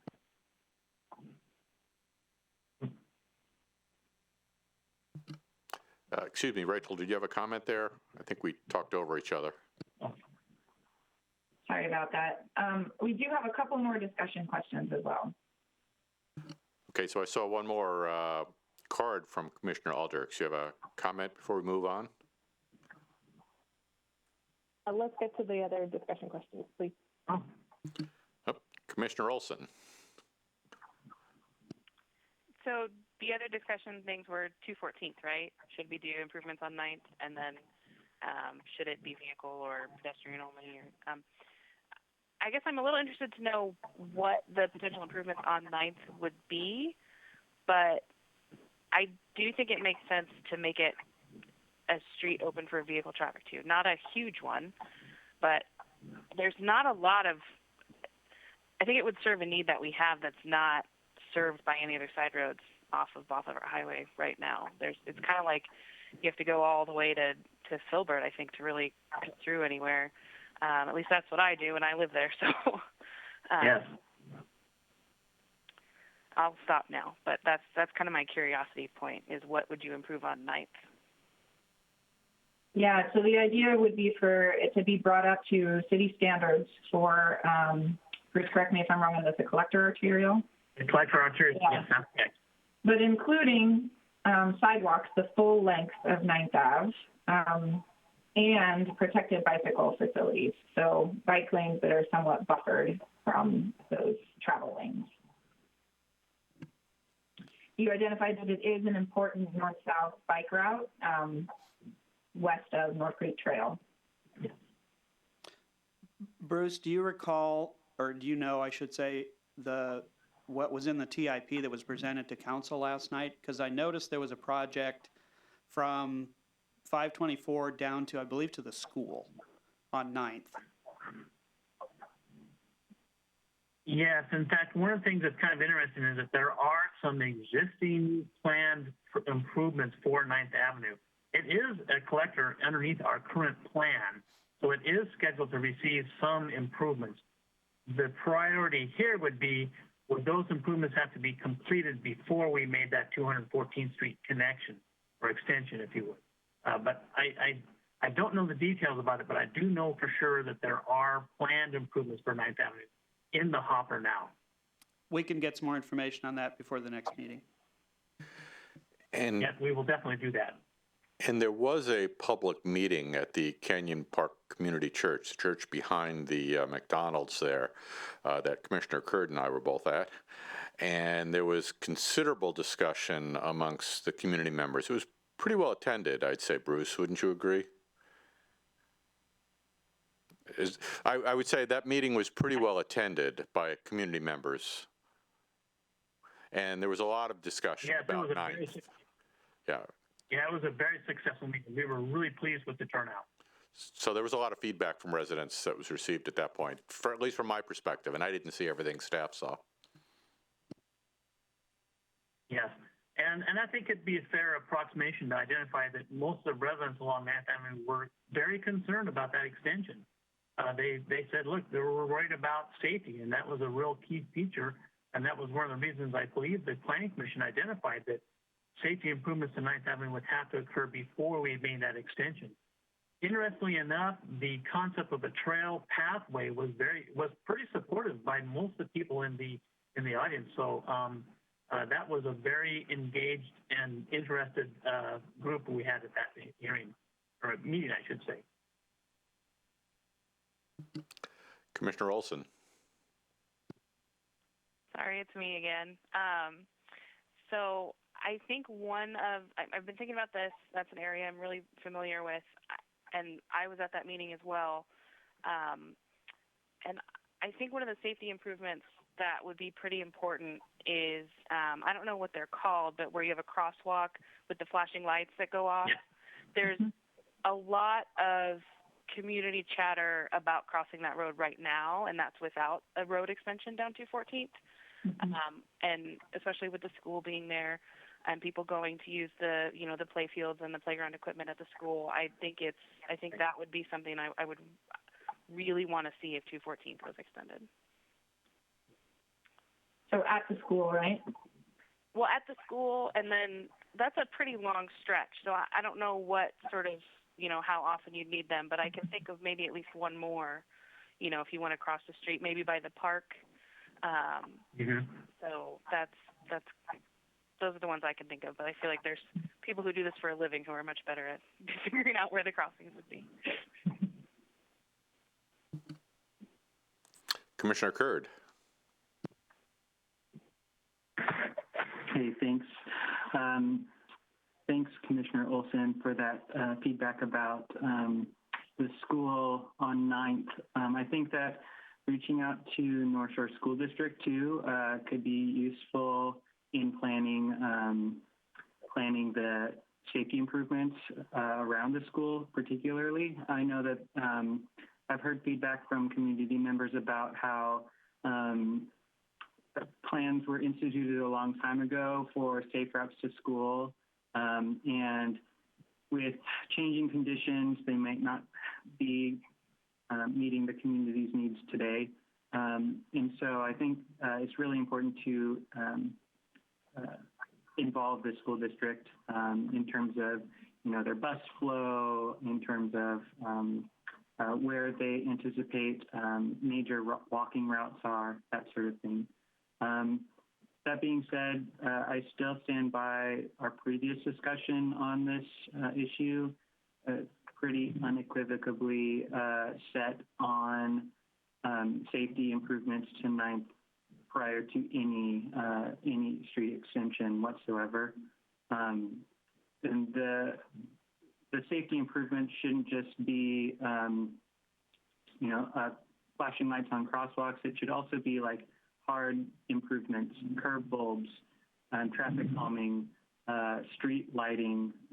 There's a whole bunch of different improvements that could be made to 9th Avenue, which for being, not the newest addition and annex to Bothell, it's still pretty rural. So I think it needs some major safety improvements before any additional capacity on 9th. That being said, yes, I was at the meeting with Chair Kiernan, and the residents were very supportive of bicycle and pedestrian improvements, which that wouldn't be hard to, institute pretty quickly.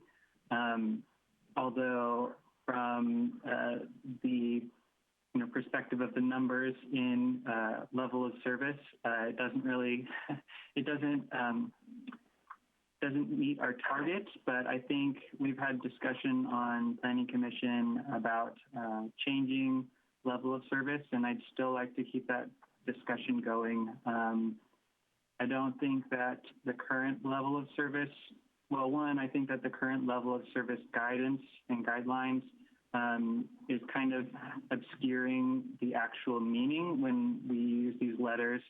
So that's one issue I have with it. But the other issue is that we're not talking about moving cars. We're talking about moving people, and especially near school, buses matter, and bicycling infrastructure matters here really a lot. So level of service needs to be reevaluated in this area particularly, but I think probably all across the city too.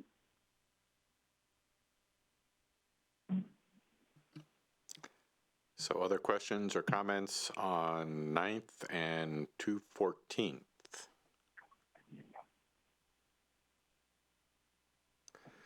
Commissioner Aldrichs. I was not present at that meeting, and I definitely hear the community's need for safety improvements on 9th before an extension. Did the conversation steer towards what that extension, community members' feelings about having an extension? Were they leaning more towards the trail, or did people feel strongly about the street actually connecting all the way through? Bruce, you look like you're ready to restate what you said earlier. I can identify the residents. I think it'd be fair to say that they were opposed to the connection. I think they were very concerned about some of those items, and it was only through other options that they said it might be acceptable. But again, I think the general opinion was that it just was not something that they were interested in seeing. Commissioner Gustafson.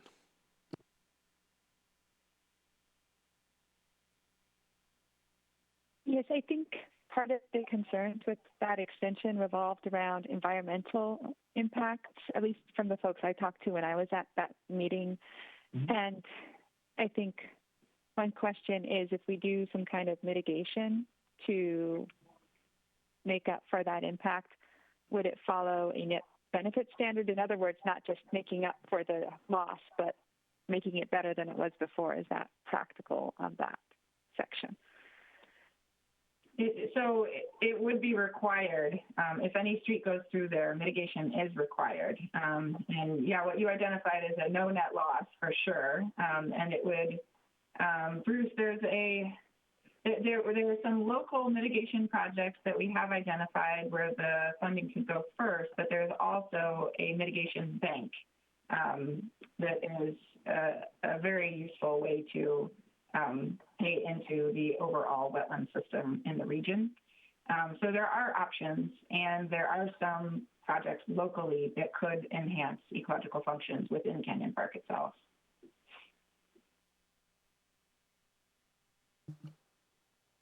Okay, other comments, questions? All right, did we have one more element of the transportation?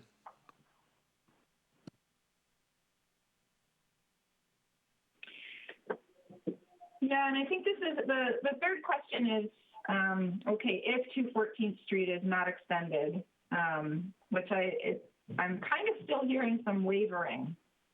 I want to just get a check. Are there still some people that would prefer the trail? If that's okay to ask, Bruce. Sure.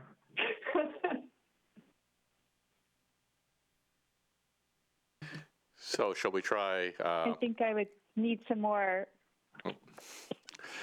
Commissioner Gustafson. Apologies. Does anyone else want to go?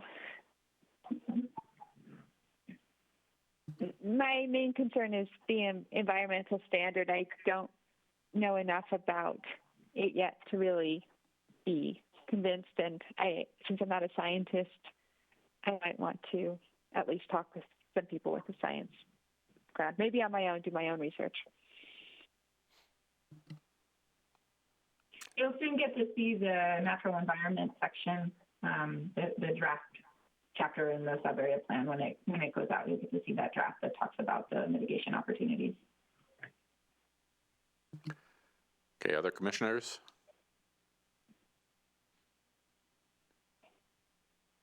Commissioner Alderks.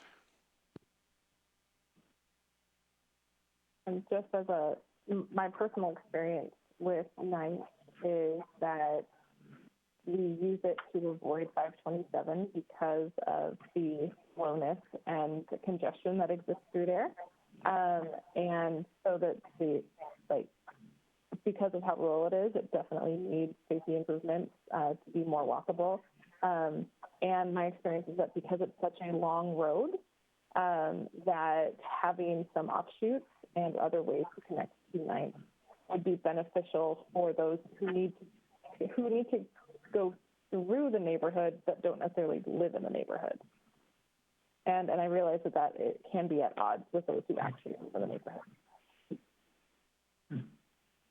That does raise an important point. One thing that our transportation analysts noted was that extending 214th Street is really a benefit to locals because it doesn't easily get you to I-405. There's not a benefit to taking that route to get to 405, that it's mostly local trips taking it in their modeling of the trips. Commissioner Curd. Thank you. So as part of discussions with with the city council, not me personally, but there's some discussion about open streets, and regionally there's kind of a push for open streets in the way of reducing cut-through traffic and allowing people to have, clay streets or streets that aren't open to cut-through traffic, which can be dangerous, especially on long, narrow roads where illegal speeding is perhaps encouraged.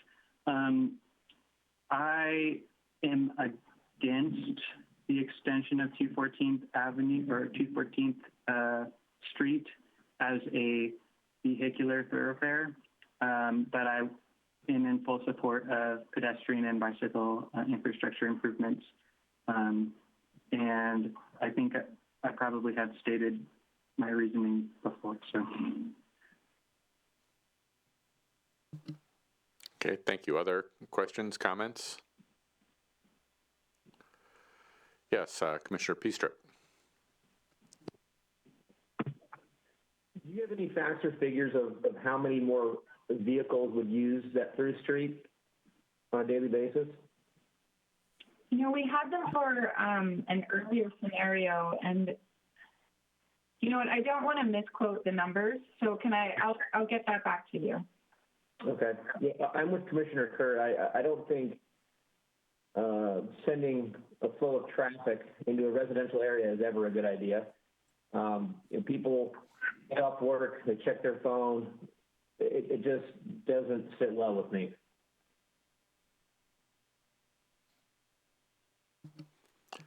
Commissioner Vliet. Yeah, I'd like to tie into what Commissioner Piestrup and Commissioner Kurd said there, and also kind of agree with what Commissioner Piestrup said with regards to pushing traffic into a residential neighborhood. And then I guess there's also, and we're trying to solve solutions, but I have a feeling that tax revenues are going to be very hard to come by in the future. And so anytime you want to think about putting in a new road, you're talking about a significant amount of money to make that happen. So I'm still I'm not sure where I am on this. I'd like to hear a little bit more before we make our final decision. Thank you. Commissioner Olson. I'm for the extension, but I kind of want to speak to some of the concerns that other commissioners have. As Rachel noted, this is not a road that connects to huge other roads, right? You can't take it as a shortcut to get to 405. People who are going to go on 214th to go down 9th are going home. They're going to a friend's house. They might be going down the other way to Bothell Highway, but it's not, I don't see it as a huge, I would like to see the numbers, but I'm not picturing it as a huge traffic generator. I'm picturing it as a way for people who maybe live on 9th or live on Filbert to, if they're coming anyway, to kind of skip like the 228th and Bothell Highway intersection. So it, in my thinking, if I'm picturing right, it does what a lot of people in Bothell want, which is relieve some of the traffic without crazy impacts, without our, it's not going to be a lot of traffic on 214th. But I want to see those numbers just to make sure I'm thinking about that right.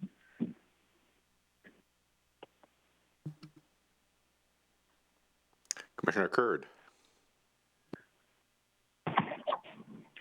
Thanks for that point, Commissioner Olson. I don't know if I completely agree, given the fact that transportation apps on my phone take me through residential locations all the time. I would hope that if we do go forward with an extension of 214th, that it would be limited to local access only. I know that's not very enforceable, but having signage would go at least a little bit. I mean, you think of like on State Route 2 coming back from the pass on, Sunday after a long weekend, up skiing or whatever.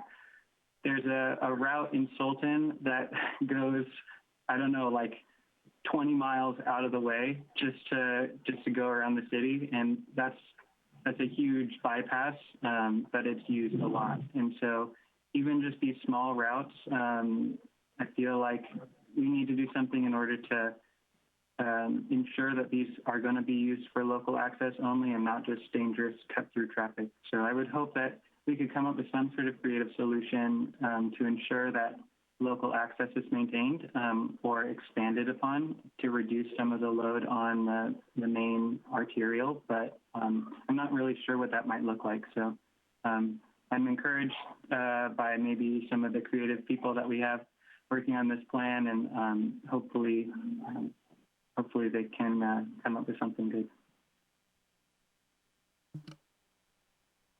Okay, thank you. Other comments?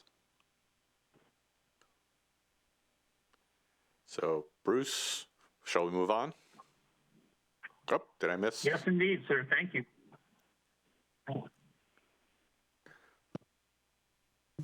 One more, Commissioner Alderks. Sorry about that. I do want to then emphasize the need for at least better efficiency on 527 going through. That if the primary goal is to protect 9th as residential and 214 so it's not being used as a cut through, the congestion at 527 is consistently a problem that does lose businesses, customers coming in at certain times of day and at popular times of day too. And so that will continue to be a challenge. It's a goal, and it's a worthy goal to keep people using the main thoroughfares instead of going off into residential areas to cut through.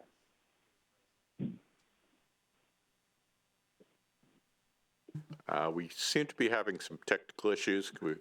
Is it resolved?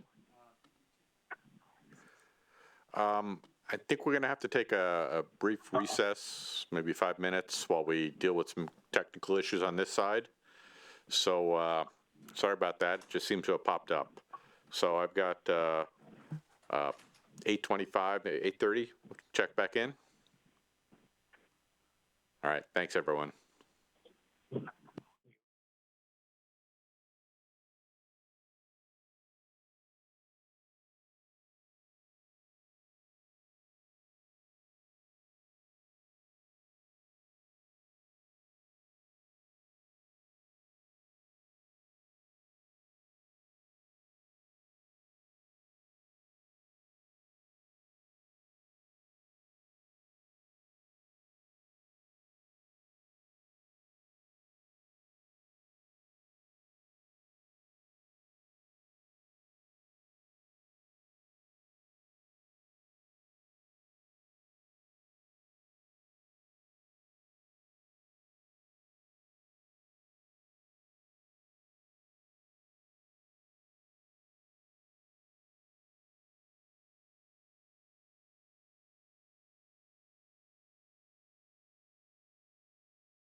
commissioners are coming back on.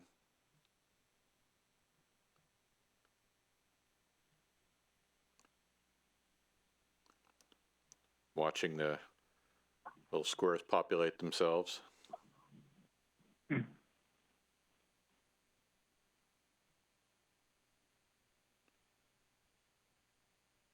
Okay.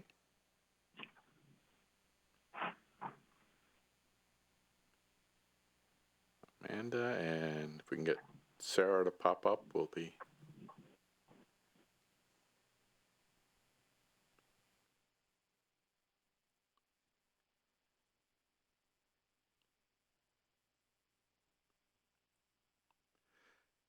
So we were fine on the computer screens, but we apparently lost the broadcast. And because this is part of the public record, it was important to reboot.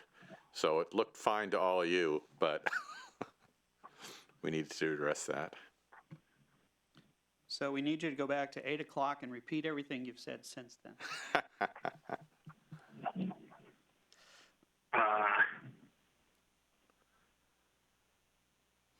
All right, give Sarah up. Here we go.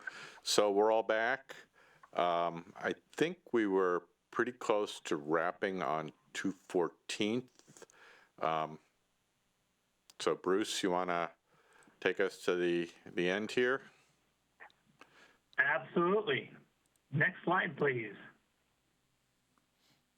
I want to talk a little bit about what the upcoming schedule looks like for the Planning Commission and the City Council and the rest of the community as well. Of course, we're going to do an online open house toward the end of this month. We're going to complete the environmental evaluation, which will be very informative as the Commission goes into some additional discussions. On July 1st, we're going to have another Planning Commission study session in which you will receive not only the information you asked for tonight, but a lot more. I can promise you that. Then we're going to go into public hearings on the 7th and, if necessary, on the 15th. One of the things that we want to do is we're going to do a little bit more public engagement as well now that we've got a much better idea of what this comp plan and subarea plan is going to look like and get some additional information. We're also going to issue the final environmental impact statement. That is a huge document that goes into tremendous detail about how this project will impact the environment, including not just transportation, which is new, but we've heard a lot of information about the wetlands, critical areas, and some of the social equity as well. So those are items that are in there. So we are hoping that the Commission will have enough information to perhaps make a recommendation in July. That would be ideal. And of course, following that, we would go, of course, to the City Council sometime in September to act on this sub-area plan. So we're kind of getting to a wrap-up point here, but with a lot of information that we'll be sharing here with you in probably about the next 2.5 to 3 weeks. So get your eyeglasses all cleaned and ready to be viewed, because there's going to be a lot of reading that you're going to be doing here in the next little bit. So I think I will end with that, unless there's any additional questions. Thank you very much for sticking with us on this tonight. So again, we do have a couple more opportunities to discuss this. I do see a couple of commissioners interested in weighing in, but do keep in mind you'll have more chances in the future. So I think I saw Commissioners Olson and Gustafson. Commissioner Gustafson? Thank you, Chair. I have a request for the upcoming study session for Bruce Blackburn, and I emailed you about this earlier, but so that the whole group can hear it. I would love to see more information about the cultural anchors mentioned in the agenda packet, the businesses and congregations owned a lot by people of color. You have so much information that you've collected over 5 years of talking with people. If we could see that in some ways, my ideas were maybe a map, some verbatim quotes, and just some understanding of how, for example, that orange in Thrasher's Corner, that orange zoning in Thrasher's Corner might impact the ability of those businesses to grow. I'd love to hear from people if they had any thoughts on, yay, we'll get more residential customers, or, oh no, rents will go up. What do we do? Mm-hmm. And because I think those folks may not be as represented in these meetings and public engagement, it's really important to be deliberate and trying to help us at least understand a little bit. So thank you, Bruce, for all you've done. Absolutely. And I hope we can learn more. Absolutely. And one of the things that was really interesting about this was, as we were holding these public meetings, how many people of color we actually had attend. It was kind of fun, and I really enjoyed that aspect of it. So I think that we do have some information. We probably don't have verbatim comments from folks, just from the standpoint that, you know, we're writing down as fast as we can at a public meeting of some type. But we will provide you some information on that. I know some of the survey questions ask some of those type of questions. Thank you so much. That's wonderful. Really appreciate All right, thank you. Other comments? Commissioner Olson, did you have your hand up earlier? I did. Super quick. For 214, I would really like to see if there's like an estimate of traffic so we can see what kind of impact that would have. That would really help me make up my mind. Thank you. Yes.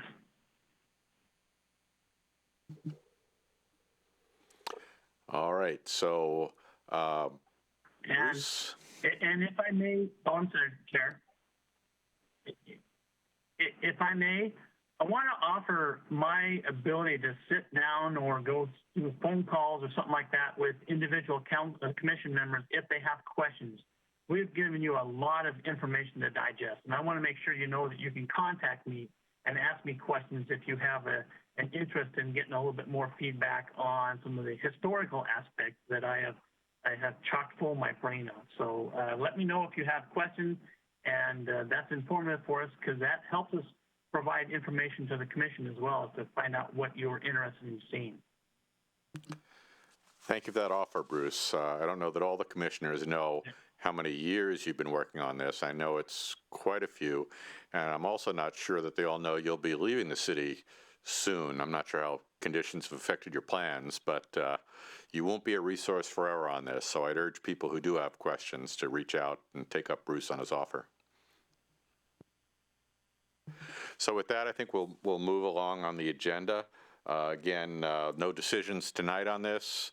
More to think about. You'll see it again, and you'll have more to read before the next meeting. So moving along, the next item on our agenda is old business. Do we have any old business? I'm not seeing any. Reports from staff. Thank you, Mr. Chair. I think Rachel just took off. I would have thanked her, but she's gone, so okay. Well, you'll have Give her our opportunity- thanks. I will do that, and you'll have another opportunity to thank her. She will be back on the 1st and the 8th and the 15th as well, I believe. While we've still got Bruce on here, I just wanted to mention, he did go over the schedule for this, and I just wanted to quickly highlight, so we do appreciate the fact that the commissioners have all agreed to do 3 meetings in July. I hate to ask that of you, but we have a lot to get through, and my goal was to at least get through the Planning Commission's work on this before Bruce retires, and his last day is July 15th. So we will, if we can, I'm not trying to push the commission or rush you in any way. If you need more time, we will take more time.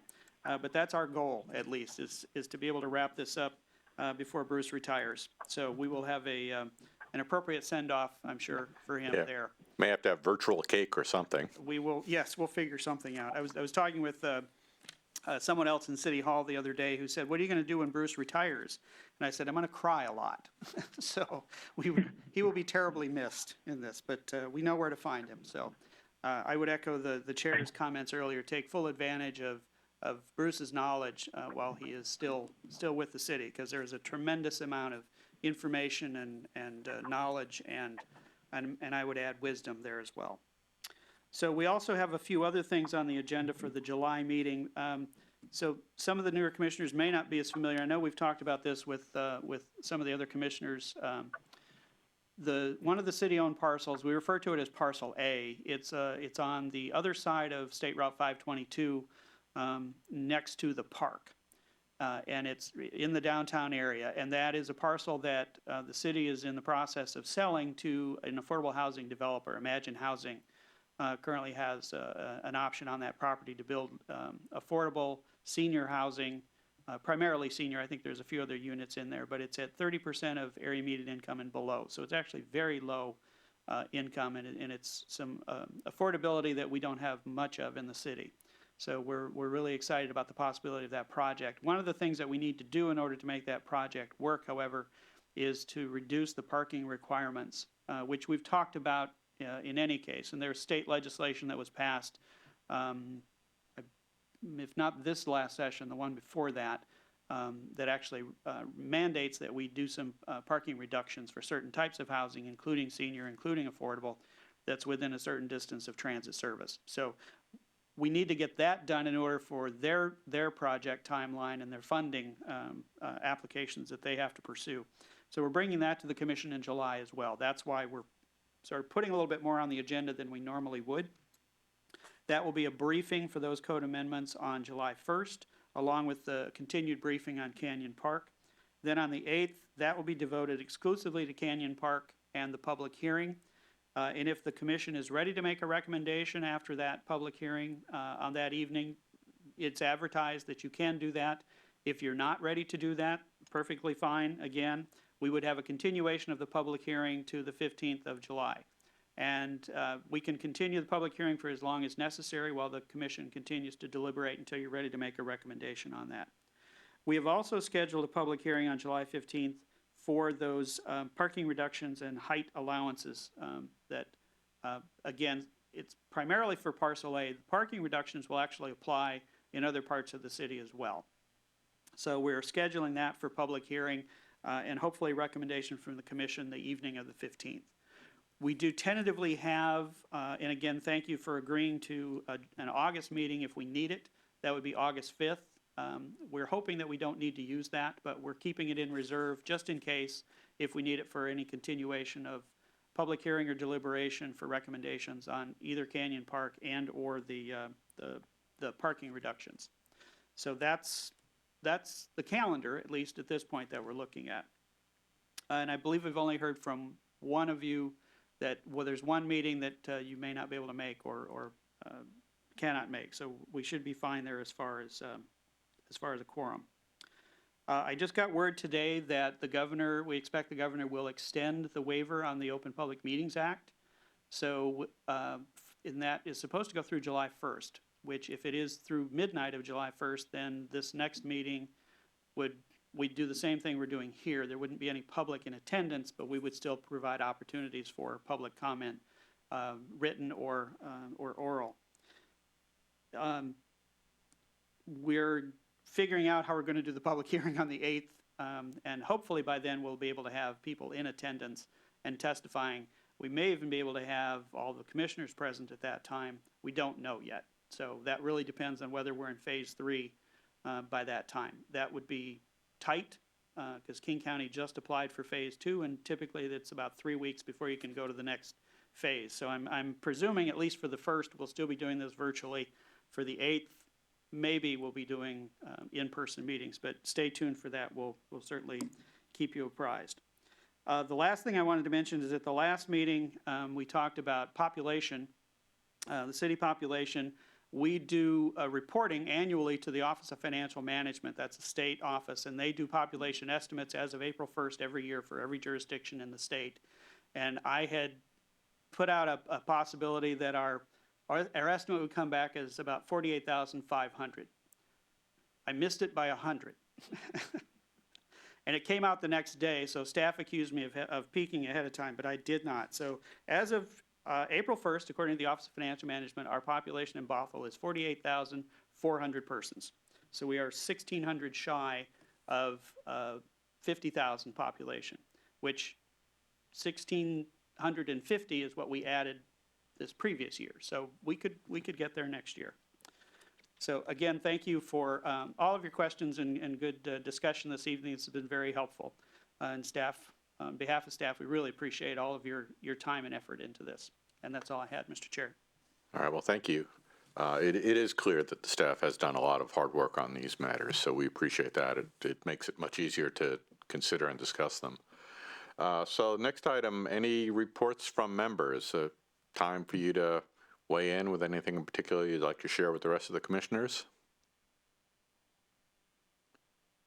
I'm not seeing any indications. So do we need a motion to adjourn or just? Okay. As long as we've covered everything on the agenda, you can say we're adjourned. Okay, well, there being no further business, we will adjourn this meeting at 8:44 per the clock on the wall over there. And I thank you all for tuning in and look forward to seeing you virtually all in 2 weeks. Good night, all. Thank you very much.